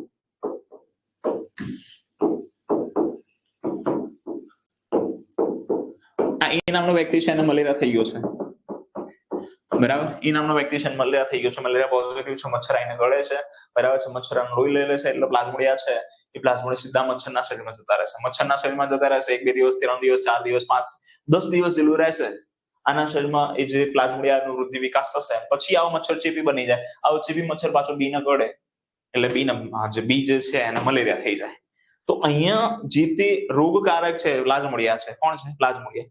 એ મચ્છરના શરીરમાં ગયો, મચ્છરના શરીરની અંદર વૃદ્ધિ કરી અને પછી બીજાને ફેલાયો. મચ્છરે રોગ તો ફેલાયો હાગે ના, પણ એ જે પ્લાઝ્મોડિયા હતો એના શરીરમાં જતો રહ્યો. તો આવા પ્રકારના જે હોય એને જૈવિક વાહક કહેવાય, કે જે તે રોગકારકોને પોતાના શરીરની અંદર લઈ લે અને એની અંદર વૃદ્ધિ વિકાસ કરે અને પછી ફેલાવે, તો એને જૈવિક વાહક કહેવાય. અહીં વાત કરું છું, ટાઇફોઇડ રોગ છે, બરાબર છે. ધારો કે એ વ્યક્તિ છે, અહીં બી વ્યક્તિ છે, એ વ્યક્તિને ટાઇફોઇડ છે, એ ડાયરિયા કરશે. એને માન લો કે અહીં ફિકલ છે, બરાબર છે, માખી આવે છે ઉડતી. આ એને ટાઇફોઇડ હતો તો સાલ્મોનેલા ટાઇફી નામના બેક્ટેરિયા એના મળમાં હોય. માખી સીધી આવે છે, ભાઈ માખીનો ખોરાક છે ભાઈ ગંદકી, તો ત્યાં બેસશે તો આની અંદર જે બેક્ટેરિયા છે માખીના શરીર ઉપર ચોંટી જાય. માખીના શરીરમાં નથી જતા, અથવા જતા હોય તો આપણે એને અત્યારે હાલ ધ્યાનમાં નથી લેતા, કે માખીના શરીર ઉપર ચોંટી જાય છે. હવે આ માખી સીધી જ, બરાબર છે, આ બી છે, બી માન લો કે બ્રેડ ખાય છે, અથવા તો કંઈ પણ ખાય છે, માન લો કે જલેબી ખાય છે, જલેબી હોય ત્યાં માખી વધારે આવે એટલે, બરાબર. હવે જલેબી ખાય છે તો આ માખી સીધી તમારી જલેબી પર આવીને બેસે છે. મોડ ઉપર આવેલી માખી સીધી ઉડતી આવે છે અને સીધી જલેબી પર બેસે છે, તો માખીના શરીર પર જેટલા પણ બેક્ટેરિયા જે હતા એ બેક્ટેરિયા સીધા તમારા જલેબી પર જતા રહે, અને આવી જલેબી તમે ખાઓ એટલે તમને પણ શું થઈ જાય? બરાબર, ટાઇફોઇડ થઈ જાય. બરાબર. ચલો, પરીક્ષામાં પૂછાય 3 લખવાના કે 4? શું 3 લખવાના કે 4? બરાબર. તમને પ્રશ્ન પૂછે કે એપિડેમિયોલોજીકલ ટ્રાયડમાં કેટલા ઘટકનો સમાવેશ થાય છે? 3 ઘટક. તમને પૂછે કે નવા પ્રકારે કેટલા પ્રકારનો સમાવેશ થાય છે? 4. ચોથું ઘટક કયું છે? તો સમય છે. બરાબર. અહીંયા તમે જુઓ કે ભાઈ મચ્છરના શરીરની અંદર જતા હતા પ્લાઝ્મોડિયા, પછી ફેલાતા હતા. અહીંયા માખીના શરીરમાં નથી જતા, સીધા બારોબાર ફેલાવો કરે છે, તો એને યાંત્રિક વાહક કહેવાય. ચલો, ક્લિયર. નેક્સ્ટ આગળ જોઈએ. લાંબા ગાળાના રોગ, ટૂંકા ગાળાના રોગ. ભાઈ આ એક્યુટ રોગ ને, બરાબર, ક્રોનિક ડિઝીઝ છે. જો તમે, બરાબર, ક્રોનિક ડિઝીઝ એઇડ્સ, ટીબી છે, બરાબર. ટૂંકા ગાળાના રોગ, આ ટૂંકા ગાળાના એટલે થોડા સમય માટે જ રહે. પેલા કેરિયર ની વાત હતી ભાઈ, તેમ મેં શું લખ્યું હતું? કેરિયર લખ્યું હતું. ભાઈ આ તમે જોયું હશે કે પોલિયો છે ને એ, બરાબર છે, એ તમને આગળ જોયું હશે ને તો ક્રોનિક કેરિયરમાં જોવા મળ્યો હશે, અને અહીંયા શામાં છે? એક્યુટ ડિઝીઝમાં છે. તો આ ધ્યાન રાખજો ભાઈ, ક્રોનિક કેરિયર એમાં પણ પોલિયો હતો અને બરાબર છે, સોરી બરાબર છે, અહીંયા પણ શું છે તમારો પોલિયો છે. તો આ વસ્તુ ખાસ યાદ રાખજો. કેરિયર અને રોગ બંને અલગ અલગ વસ્તુ છે. મેં તમને પહેલા સમજાવી દીધો કે કેરિયર આવે તો કોઈ વ્યક્તિની વાત હોય, વ્યક્તિની અંદર જેટલા કોઈ પણ વ્યક્તિમાં જેટલા શરીરમાં બેક્ટેરિયા કે વાયરસ રહે, જો લાંબો સમય રહે તો એને ક્રોનિક કેરિયર કહેવાય. શરીરની અંદર બેક્ટેરિયા રહેવાની વાત છે, ભાઈ માંદા પડવાની વાત નથી. અને તમે માંદા પડો તો પછી એનો રોગ કહેવાય. ક્લિયર? વેક્ટરના પ્રકાર પૂછે તો મોટે ભાગે બે વેક્ટરના પ્રકાર છે, બરાબર? એક મિકેનિકલ અને બરાબર છે, આપણે વાત કરીએ બાયોલોજીકલ વેક્ટર. ચલો ડન. ફોમાઇટ્સ એટલે આપણે ફોમાઇટ્સની ચર્ચા કરી લીધી. જેટલી પણ વસ્તુ હોય, બરાબર છે, કયા કયા વસ્તુ દર્દી દ્વારા ઉપયોગમાં આવતી વસ્તુ, પેન, રમકડા, રૂમાલ છે, અનાજ પાણી સિવાયની, બરાબર. પ્રી પેથોજેનિસ અને પેથોજેનિસ સ્ટેજ કોને કહેવાય? જોઈએ. માન લો કે આ વાતાવરણ છે, બરાબર. આ વાતાવરણમાં એક વ્યક્તિ રહે છે અહીંયા, બરાબર. આ વ્યક્તિની આજુબાજુમાં, તમારી આજુબાજુમાં બધે બેક્ટેરિયા વાયરસ હોય કે ના હોય, તો અહીંયા માન લો કે આ વ્યક્તિ રહે છે, બરાબર. અહીંયા કોરોના વાયરસ છે. અહીંયા શું છે? Corona virus. હવે કોરોના વાયરસ ક્યાં છે? વ્યક્તિના શરીરમાં છે? ના. ક્યાં છે? વાતાવરણમાં પ્રેઝન્ટ છે ને. તો વાતાવરણની અંદર જ્યારે કોઈ પણ પ્રકારનો રોગકારક અથવા તો બેક્ટેરિયા અથવા તો વાયરસ હોય તો આવા સ્ટેજને પ્રી પેથોજેનેસિસ સ્ટેજ કહેવામાં આવે છે. પ્રી પેથોજેનેસિસ સ્ટેજ કહેવામાં આવે છે. કયો સ્ટેજ કહેવાય છે? પ્રી પેથોજેનેસિસ સ્ટેજ કહેવાય છે. હવે આ કોરોના વાયરસ ધીમે ધીમે ઉડતો થઈને આ સુરેશભાઈ છે, સુરેશભાઈના શરીરમાં આવતો રહ્યો. તો હવે આને પેથોજેનેસિસ સ્ટેજ કહેવાય. પેથોજેનેસિસ. રોગકારક જ્યારે વાતાવરણમાં હોય તો પ્રી પેથોજેનેસિસ, રોગકારક જ્યારે શરીરમાં હોય તો પેથોજેનેસિસ. ક્લિયર? પૂરું. નેક્સ્ટ, ફેસ્ટિઝિયમ. રોગકારક તમારા શરીરમાં આવી ગયો, પેથોજેનિસ થઈ ગયો. ધીમે ધીમે જે વાયરસ હશે વિકાસ વૃદ્ધિ કરશે અને પછી જે સુરેશભાઈ હતા એમને ખતરનાક રોગ લાગુ પડે. એને શું કહેવાય? ફેસ્ટિઝિયમ. તો રોગની ચરમસીમા, તમે પથારી વસો એને ફેસ્ટિઝિયમ કહેવાય. પછી તમે દવાખાનામાં જાઓ, તમને તાત્કાલિક ઇન્જેક્શન આપે એટલે તમને સારું લાગે, એને ડિફર્વેશન કહેવાય. એનો શું કહેવાય? ડિફર્વેશન કહેવામાં આવે છે. પછી ધીમે ધીમે તમે દવા 3 દિવસ 4 દિવસ 5 દિવસ ચાલુ રાખો, જે કોર્સ ચાલુ રાખો એટલે ધીમે ધીમે તમે રોગમુક્ત થવા લાગો. બરાબર? થઈ નથી કે આજે શરૂઆત થઈ છે, રોગમુક્ત થવાની શરૂઆત, બરાબર છે. તો એને કોન્વેલેસન્સ કહેવાય. પછી તમે માન લો કે 15 દિવસનો કોર્સ હોય, 15 દિવસનો કોર્સ પૂરો કરી દો એટલે તમને દર્દી સંપૂર્ણ રીતે રોગમુક્ત થઈ જાય, તમને રોગ ભાગી જાય. એને કહેવાય ડિફેક્શન. એને શું કહેવાય? ડિફેક્શન. પેથોજેનિસિટી એટલે શું? રોગ પેદા કરવાની ક્ષમતા. જેટલા પણ રોગકારકો હોય એ રોગકારકો જે છે એ રોગકારકો જે રોગ કરવાની, મતલબ માનો રોગકારકો કોણ છે? વાયરસ, બેક્ટેરિયા, ફૂગ, પ્રજીવ. આ બધાની જે શક્તિ હોય માંદા કરવાની તમને, બરાબર છે, બરાબર. તો એને પેથોજેનિસિટી કહેવાય. અને બહુ ખરાબ રીતે તમને રોગ કરી નાખે, બહુ ગંભીર રીતે, તો એના વિરુલન્સ કહેવાય. એવા પેથોજનનો શું કહેવાય? વિરુલન્સ કહેવાય છે. ચલો, ઇન્ક્યુબેશન પીરિયડ કોને કહેવાય? પ્રોડ્રોમલ પીરિયડ કોને કહેવાય? કોમ્યુનિકેબલ પીરિયડ કોને કહેવાય? જોઈએ. ક્વોરન્ટાઇન પીરિયડ કોને કહેવાય? આઇસોલેશન કોને કહેવાય? આ 5 વર્ડ સમજી લો ફાસ્ટ.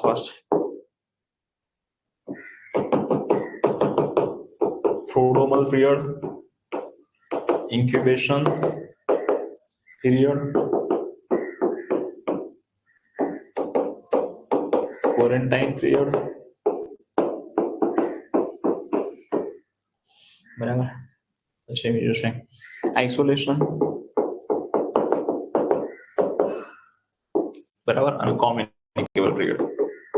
Communicable period. જો આ 5 વસ્તુ અલગ અલગ છે. આ પ્રોડ્રોમલ પીરિયડ છે.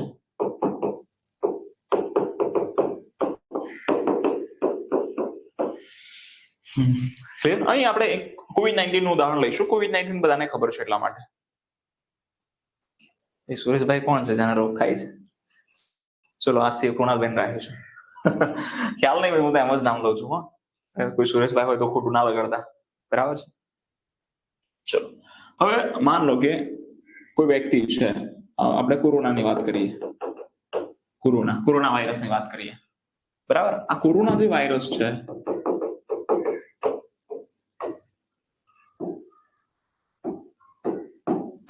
આ કોઈ વ્યક્તિના જે શરીર છે કોરોના વાયરસ કોઈ વ્યક્તિના શરીરમાં જતો રહ્યો. કોરોના વાયરસ છે, માન લો કે આ જે વ્યક્તિ છે એ નામનો વ્યક્તિ છે, એ વ્યક્તિના શરીરમાં જતો રહ્યો સીધો સીધો, બરાબર. હવે તાત્કાલિક ભાઈ રોગ કરી નાખશે, આજે નાજે આવી ગયો, નાજે નાજે રોગ થઈ ગયો, એવું બની શકે. બટ એવું ક્યારે બની શકે? જ્યારે તમારી રોગ પ્રતિકારક શક્તિ નહીવત હોય ત્યારે થાય.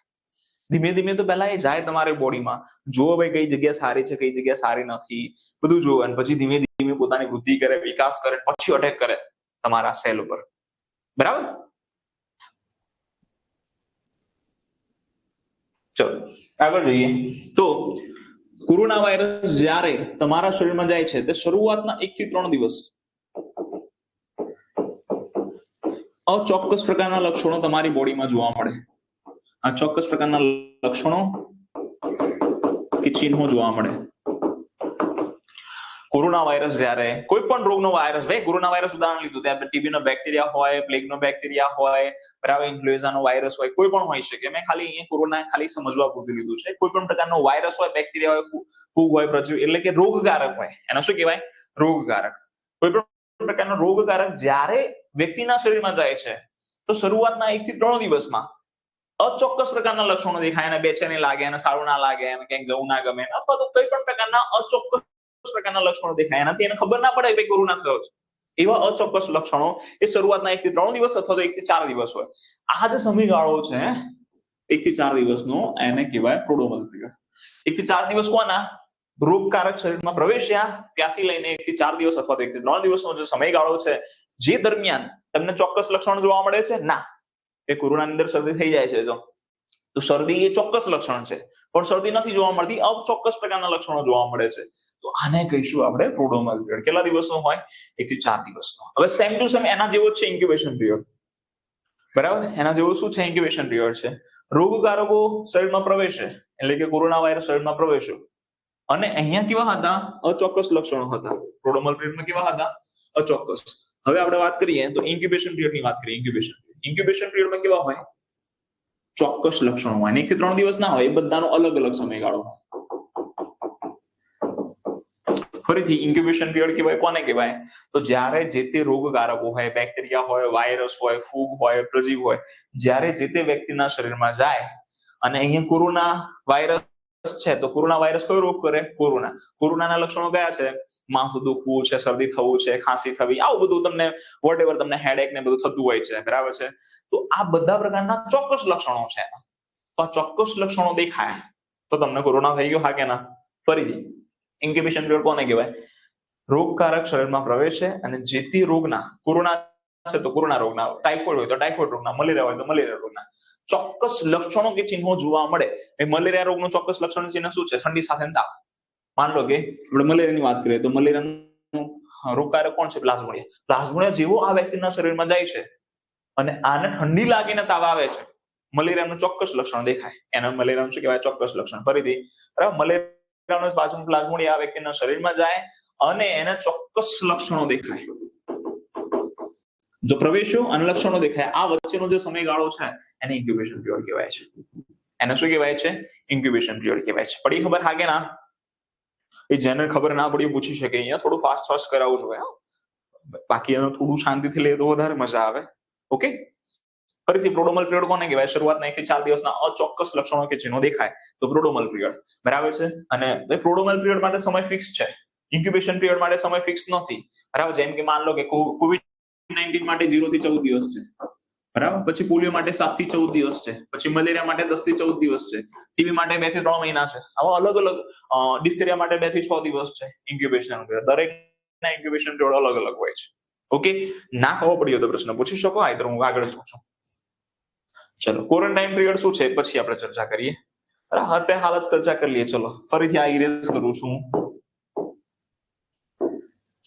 કોઈ વ્યક્તિ હોય રોગકારક શરીરમાં પ્રવેશે, ચોક્કસ લક્ષણો દેખાય, કેટલા દિવસ?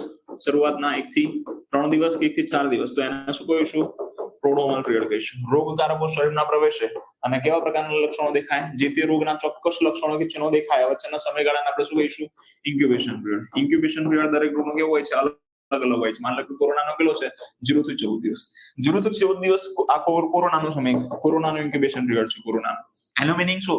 એ કોરોના, માન લો કે આ કોઈ વ્યક્તિ છે, આ બી નામનો વ્યક્તિ છે, આ બી નામના વ્યક્તિની અંદર કોરોના વાયરસ ગયો તો એને બરાબર 0 થી 14 દિવસ એટલે કે પહેલા દિવસે, બીજા દિવસે, ત્રીજા દિવસે કોરોના થઈ જશે, અથવા તો ચોથા દિવસે થશે. ચોથા દિવસે નહીં થાય તો પાંચમા દિવસે, છઠ્ઠા દિવસે, સાતમા દિવસે પણ નહીં થાય તો આઠમા, નવમા, 10મા, 11મા, 12મા, પણ 14 દિવસ થશે ત્યાં સુધી તો એને કોરોના થઈ જશે, જો થવાનો હશે તો. અને જો નહીં થાય તો એની ઇમ્યુનિટી સ્ટ્રોંગ હશે. પડી ખબર? તો રોગ એટલા સમયમાં થઈ જ જાય છે. જેમ કે વાત કરું તમને કે એક યલો ફીવરની વાત કરીએ. યલો ફીવરની, યલો ફીવરનો ઇન્ક્યુબેશન પીરિયડ કેટલો છે? 3 થી 6 દિવસ. કેટલા દિવસનો છે? 3 થી 6 દિવસનો છે. બરાબર. હવે યલો ફીવરનો ઇન્ક્યુબેશન પીરિયડ 3 થી 6 દિવસ છે. માન લો કે કોઈ પણ વ્યક્તિમાં યલો ફીવર ગયો, આ વ્યક્તિ છે, આ વ્યક્તિમાં યલો ફીવર ગયો તો આને કેટલા દિવસે? પહેલા દિવસે, બીજા દિવસે રોગ થશે? નહીં થાય. ઇન્ક્યુબેશન પીરિયડ કેટલો છે? મિનિમમ 3, મેક્સિમમ કેટલા છે? 6. એટલે કે પહેલા દિવસે, બીજા દિવસે, પહેલો, બીજો, ત્રીજો, ચોથો, પાંચમો, છઠ્ઠો, આ 6 દિવસ થઈ ગયા. પહેલા બીજા દિવસે તો નહીં થાય કારણ કે 2 દિવસમાં નથી થતો. કેટલા દિવસમાં થાય છે? 3 થી 6 દિવસમાં. એટલે આટલા દિવસમાં થઈ શકે. કાં તો ત્રીજા દિવસે થઈ શકે એનો રોગ, કાં તો ચોથા દિવસે થઈ શકે, કાં તો પાંચમા દિવસે, કાં તો છઠ્ઠા દિવસે. અને જો 6 દિવસ ના થાય તો 7મા દિવસે પણ થઈ શકે, એવું જરૂરી નથી. બરાબર. પણ આ બરાબર છે, એપ્રોક્સ લેવાતું હોય છે. કેવું લેવાતું હોય છે? એપ્રોક્સ. આપણે કેલ્ક્યુલેશન માટે આટલું જ બતાવીએ છીએ કે 6 દિવસ જ એનો રોગ લાગુ પડે. 7મા દિવસે લાગુ પડે એવું ભાગ્યે જ બનતું હોય છે. બરાબર. એટલે તમે જોજો કે ઇન્ક્યુબેશન પીરિયડ ક્યાંક 7 થી 10 દિવસ આપેલા છે, તો ક્યાંક 7 થી 12 દિવસ આપેલા છે. 1-2 દિવસ આગા પાછા, અથવા તો ઘણા બધા દિવસો આગા પાછા થતા હોય. એનું રીઝન આ છે. કારણ કે ભાઈ એવું ફિક્સ જ ના હોય કે ભાઈ 10 જ દિવસમાં તમને થઈ જાય. એવું કોઈ ફિક્સ હોય કે કોરોના 10 જ દિવસમાં થઈ જાય?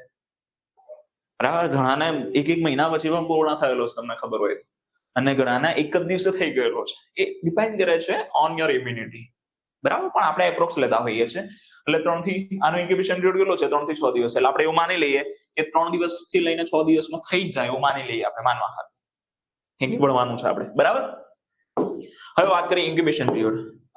ચલો, પ્રોડ્રોમલ ઇન્ક્યુબેશન પીરિયડ ખબર પડી કે હા કે ના? હવે ક્વોરન્ટાઇન પીરિયડની વાત કરીએ. ક્વોરન્ટાઇન પીરિયડ કોને કહેવાય?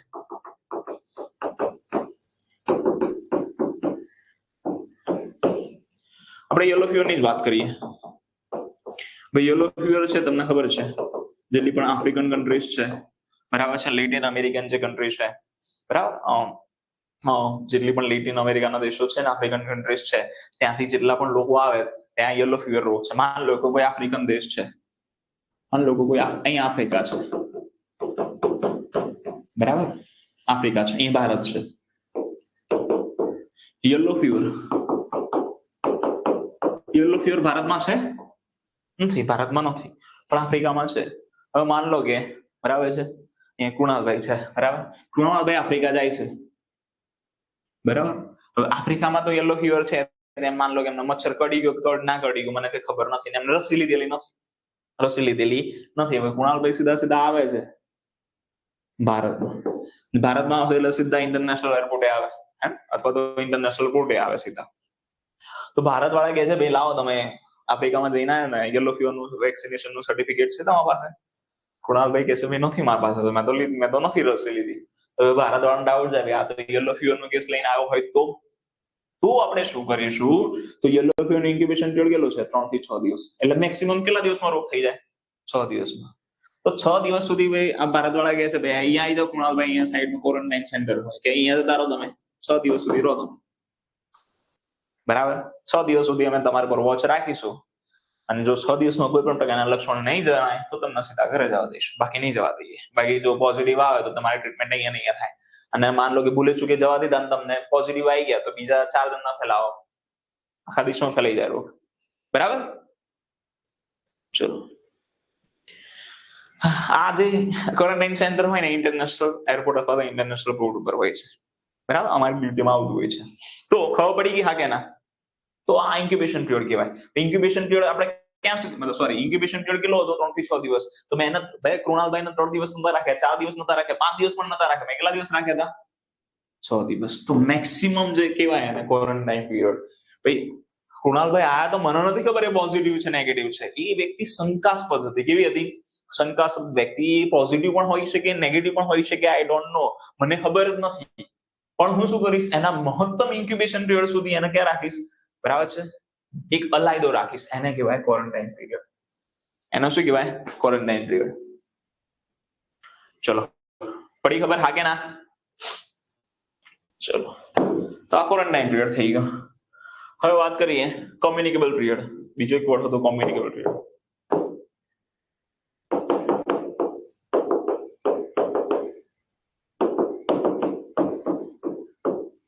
કોમ્યુનિકેબલ પીરિયડ એટલે સંક્રમણ અવધિ. ધારો કે કોઈને ઓરી રોગ થઈ ગયો, આ જે વ્યક્તિ છે બરાબર છે, એને ઓરી રોગ થઈ ગયો, બરાબર. આપણે ઇન્ક્યુબેશન પીરિયડ ની વાત નથી કરતા, પ્રોડ્રોમલ પીરિયડ ની વાત નથી કરતા, બરાબર છે, ક્વોરન્ટાઇન પીરિયડ ની વાત નથી કરતા. આપણે હવે કોમ્યુનિકેબલ પીરિયડ ની વાત કરીએ છીએ. આ વ્યક્તિને ઓરી રોગ થઈ ગયો, ઇટ મીન્સ કે ઓરીનો વાયરસ આના શરીરમાં હોય કે ના હોય. ઓરી પેરામિક્ઝો નામના વાયરસ, પેરામિક્ઝો વાયરસ આના શરીરમાં હશે એટલે આનો ઓરી થઈ ગયો. હવે વાયરસ જેટલા સમય સુધી રહે એટલા સમય સુધી આ જે છીંક પણ વોટેવર જે પણ ખાય તો એ બધા લોકોને રોગ ફેલાવતો રહે. જ્યાં સુધી આના શરીરમાં ઓરીનો વાયરસ છે ત્યાં સુધી એ બધા લોકોને ફેલાવતો રહેશે, બરાબર. પછી એના જે શરીરનો વાયરસ જે છે ખતમ થઈ જશે, એનો ખાત્મો થઈ જશે અથવા તો નિષ્ક્રિય થઈ જશે. એની ઇમ્યુનિટી એટલી સારી છે કે નિષ્ક્રિય થઈ જશે. પછી વાયરસ ફેલાતો શું થઈ જશે? બંધ થઈ જશે. એટલે કે કોઈ પણ પ્રકારનો જે દર્દી હોય જ્યાં સુધી ચેપ ફેલાવે એ સમયગાળાને આપણે શું કહીએ છીએ? Communicable period. આ પણ ફિક્સ હોતો નથી, આ પણ ફિક્સ હોતો નથી, ડિપેન્ડ કરે છે. કોઈ રોગમાં ફિક્સ હોય છે, શરૂઆતના દવા આવે એના શરૂઆતના 5 દિવસ, પાછળના 5 દિવસ આપણે જોયા છે લેક્ચરમાં, તમે જોજો રોગોના, બરાબર. તો દરેક રોગોના અલગ અલગ હોય છે, બરાબર. અને બધા રોગોના કેટલા હોય છે યાદ રાખવાની એટલી બધી જરૂર નથી. ઇન્ક્યુબેશન પીરિયડ બધાને યાદ રાખવાના. હવે આઇસોલેશન ની વાત કરીએ.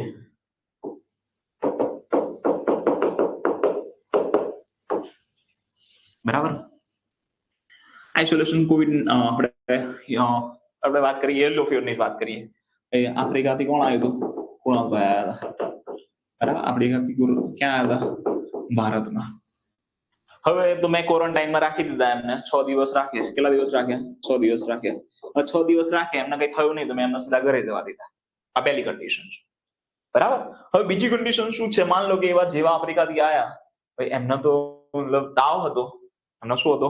તાવ હતો, અથવા તો તાવ ના પણ હતો એવું સમજી લઈએ, બરાબર. પછી પણ આ હોઈ શકે. તાવ હતો, મને ખબર નથી, ચલો મેં એમને ક્વોરન્ટાઇનમાં રાખ્યા 6 દિવસ. કેટલા દિવસ રાખ્યા હતા? 6 દિવસ. પહેલો દિવસ થયો, બીજો દિવસ થયો, ત્રીજો દિવસ થયો, ત્રીજા દિવસે તાવ આવે છે. મને ડાઉટ ગયો, ભાઈ યલો ફીવરમાં તો તાવ આવે, કૃણાલભાઈને તાવ આવી ગયો. હવે કૃણાલભાઈને તાવ આવ્યો કયા દિવસે? વોટ એવર, એ દિવસે પણ આવ્યો હોય, બીજા દિવસે પણ આવ્યો, ખાલી એક્ઝામ્પલ માટે જો ભાઈ, ત્રીજો દિવસ એટલે ત્રીજા દિવસે માન લો કે એમનો તાવ આવી ગયો, તો હું શું કરીશ? એમનો યલો ફીવર નો ટેસ્ટ કરીશ. હવે યલો ફીવર નો ટેસ્ટ કરીશ તો યલો ફીવર કેવો આવશે? પોઝિટિવ આવશે.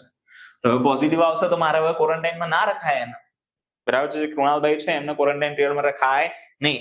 ક્વોરન્ટાઇન પીરિયડમાં એવી વ્યક્તિને જ રખાય કે જે શંકાસ્પદ છે, એ દર્દી પણ નથી અથવા તો છે પણ આપણે ચોક્કસથી ના કહી શકીએ પોઝિટિવ છે. હવે આ કૃણાલભાઈ તો પોઝિટિવ થઈ ગયા, પોઝિટિવ થઈ ગયા એટલે હવે દર્દી કહેવાય, હવે પેશન્ટ કહેવાય.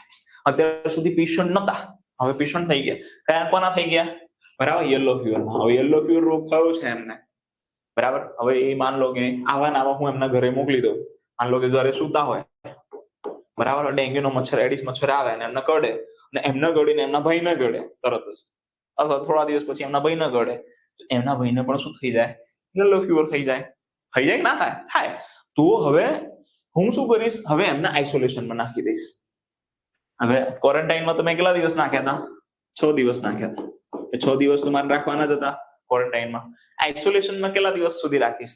તો જ્યાં સુધી એ પોઝિટિવ હોય એમાંથી નેગેટિવ ના થાય ત્યાં સુધી, જ્યાં સુધી એ સાજા ના થાય ત્યાં સુધી આઇસોલેશનમાં રહેવું પડે. અથવા તો જ્યાં મતલબ એના શરીર, એમના જે શરીર છે એમાંથી વાયરસ ના જતો રહે ત્યાં સુધી હું એમને રાખીશ. એના આઇસોલેશન કહેવાય, બરાબર. ચલો, ક્લિયર? પડી ગઈ ખબર? તો આઇસોલેશન પીરિયડ ની અંદર આઇસોલેશન કોને કરવામાં આવે? જે પોઝિટિવ દર્દી હોય એને આઇસોલેશનમાં કરવામાં આવે. શંકાસ્પદ દર્દી હોય એને ક્વોરન્ટાઇન પીરિયડ રાખવામાં આવે. ક્વોરન્ટાઇન પીરિયડ જે તે ફિક્સ હોય. શું ફિક્સ હોય? જે તે રોગનો મહત્તમ ઇન્ક્યુબેશન પીરિયડ. માન લો કે કોઈ ચીનથી આવ્યો કોરોના લઈને, તો હું કેટલા દિવસ રાખીશ એને? કોરોના ઇન્ક્યુબેશન પીરિયડ કેટલો છે? 0 થી 14 દિવસ. તો 14 દિવસ સુધી હું રાખીશ એને. મહત્તમ ઇન્ક્યુબેશન પીરિયડ સુધી આપણે એને અલાયદો રાખીએ, જેથી શંકાસ્પદ જે રોગ છે એની માહિતી મળે કે ના મળે, ફેલાઈ શકે ના ફેલાઈ શકે, એવી જયારે આપણને ક્વેરી હોય તો એને અલગ રાખી દે બીજા લોકોથી. ક્યાં સુધી? મહત્તમ ઇન્ક્યુબેશન પીરિયડ સુધી. તો એને ક્વોરન્ટાઇન કહેવાય. ચલો, ક્લિયર? આ જોઈ લીધું આપણે, બરાબર, આપણે જોઈ લીધું આઈસબર્ગ ફિનોમિનન તમે યાદ રાખી લેજો કે જ્યારે બરાબર બરફનો જે પહાડ હોય ડૂબેલો હોય એ સબ ક્લિનિકલ કેસો દર્શાવે અને ઉપર જે હોય છે એ ક્લિનિકલ કેસો દર્શાવે. એટલે બધા લોકો ટેસ્ટ નથી કરાવતા તો રોગની ખબર જ ના પડે. એવા કેટલા ટકા છે? તો 90% છે. એને સબ ક્લિનિકલ અથવા તો અદૃશ્ય બીમારી કહેવાય. અને જેટલા લોકો ટેસ્ટ કરાવતા હોય બહાર આવતા હોય કેસો એવા કેટલા છે? 10% છે. બરાબર છે. આ રેજો આઈસબર્ગ ફિનોમિનન. ડૂબેલો જે ભાગ છે એ માન લો કે સમાજની અંદર છુપાયેલા કેસો છે એ સબ ક્લિનિકલ બીમારી દર્શાવે છે. ભાઈ આ લોકો ટેસ્ટ જ નથી કરાવતા, ટેસ્ટ ના કરાવે તો ખબર જ ના પડે કે કોઈ પોઝિટિવ છે કે નેગેટિવ છે. પણ અમુક લોકો ટેસ્ટ કરાવે તો ડોક્ટર કે ટેસ્ટ કરાવો તો ટેસ્ટ કરાવો તો પોઝિટિવ આવે. તો આપણા સમાજમાં પણ ઘણી બીમારી છે, 90% બીમારી છુપાયેલી છે એવું કહેવાય છે. એને સબ ક્લિનિકલ બીમારી છે. અને જે બીમારી દેખાય છે 10% જ છે ખાલી, એને ક્લિનિકલ બીમારી કહેવાય. બરાબર. સેક્સ્યુઅલી ટ્રાન્સમિટેડ ડિઝીઝ, બરાબર, સેક્સ્યુઅલ ઇન્ટરકોર્સ દ્વારા જેટલા પણ રોગો ફેલાય એને બરાબર છે વેનરલ ડિઝીઝ, જાતીય રોગો, યૌન રોગો અથવા તો હૃદય રોગો કહેવામાં આવે છે. એડ્સ, ગોનોરિયા, સિફિલિસ આ બધા છે રોગો. બરાબર. ચલો હા, હિમ્પોફિલસ ડુકરી નામનો પણ એક બેક્ટેરિયા છે. બરાબર, એ પણ રોગ કરતો હોય છે સ્ટડી. નોન કોમ્યુનિકેબલ આપણે જો બિનચેપી રોગો, હૃદય રોગ, બીપી, કેન્સર, અકસ્માત, સ્ટ્રોક આ બધા બિનચેપી રોગો છે. કઈ છે નહીં આમાં. બરાબર. ચલો આજનો લેક્ચર અહીંયા ફિનિશ કરીએ છીએ. આ હતું તમારું બેઝિક સ્ટ્રક્ચર એપિડેમિયોલોજી. આ તમને આવડવું જ જોઈએ. આ લેક્ચરમાંથી તમે પરીક્ષામાં જોજો કેટલા બધા પ્રશ્નો તમને મળશે. ઓકે, હવે નેક્સ્ટ લેક્ચર છે તમને ટાઈમ આપેલો જ છે. બરાબર. નેક્સ્ટ લેક્ચર ની અંદર આરઆરબી ના પ્રશ્નો સોલ્વ કરવામાં આવશે. જીએમસી ના વિદ્યાર્થીઓ જોડાવું હોય તો જોડાઈ શકે છે, કારણ કે પ્રશ્નો તો તમારે એ હેલ્થના જ પ્રશ્નો ત્યાં આવવાના છે. ચલો ક્લિયર.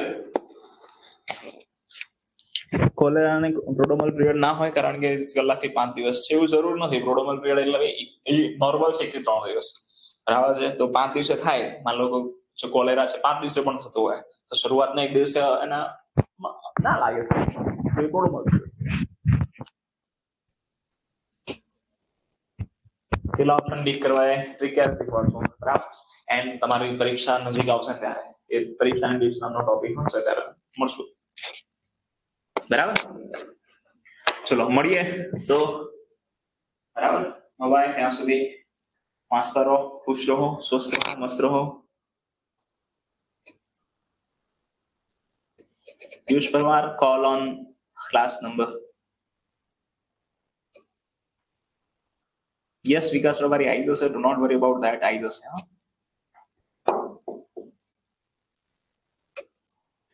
આઇડોલોજી અથવા હાઇકોલોજી કહેવાય જાની કપિલ.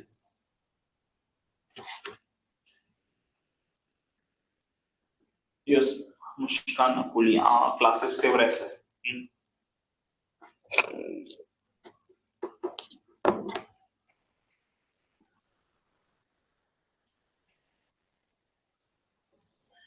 રાજસ્થાન ફરમાન એના વિશે મને ખ્યાલ નથી.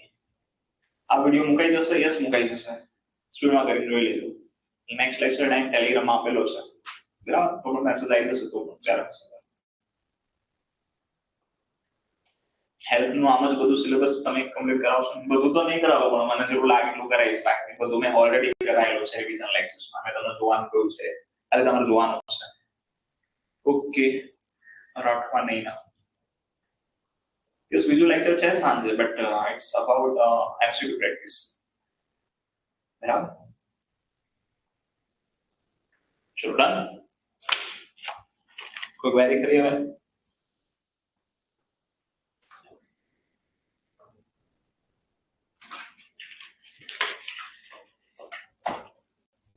મળીએ તો સાંજે જે લેક્ચર હશે ટાઈમે મળીએ. ઓકે. હવે એ એમસીક્યુ છે ઇંગ્લિશમાં રહેશે. જીએમસી માટે તો યુઝફુલ રહેશે. Okay, bye, see you, best of luck.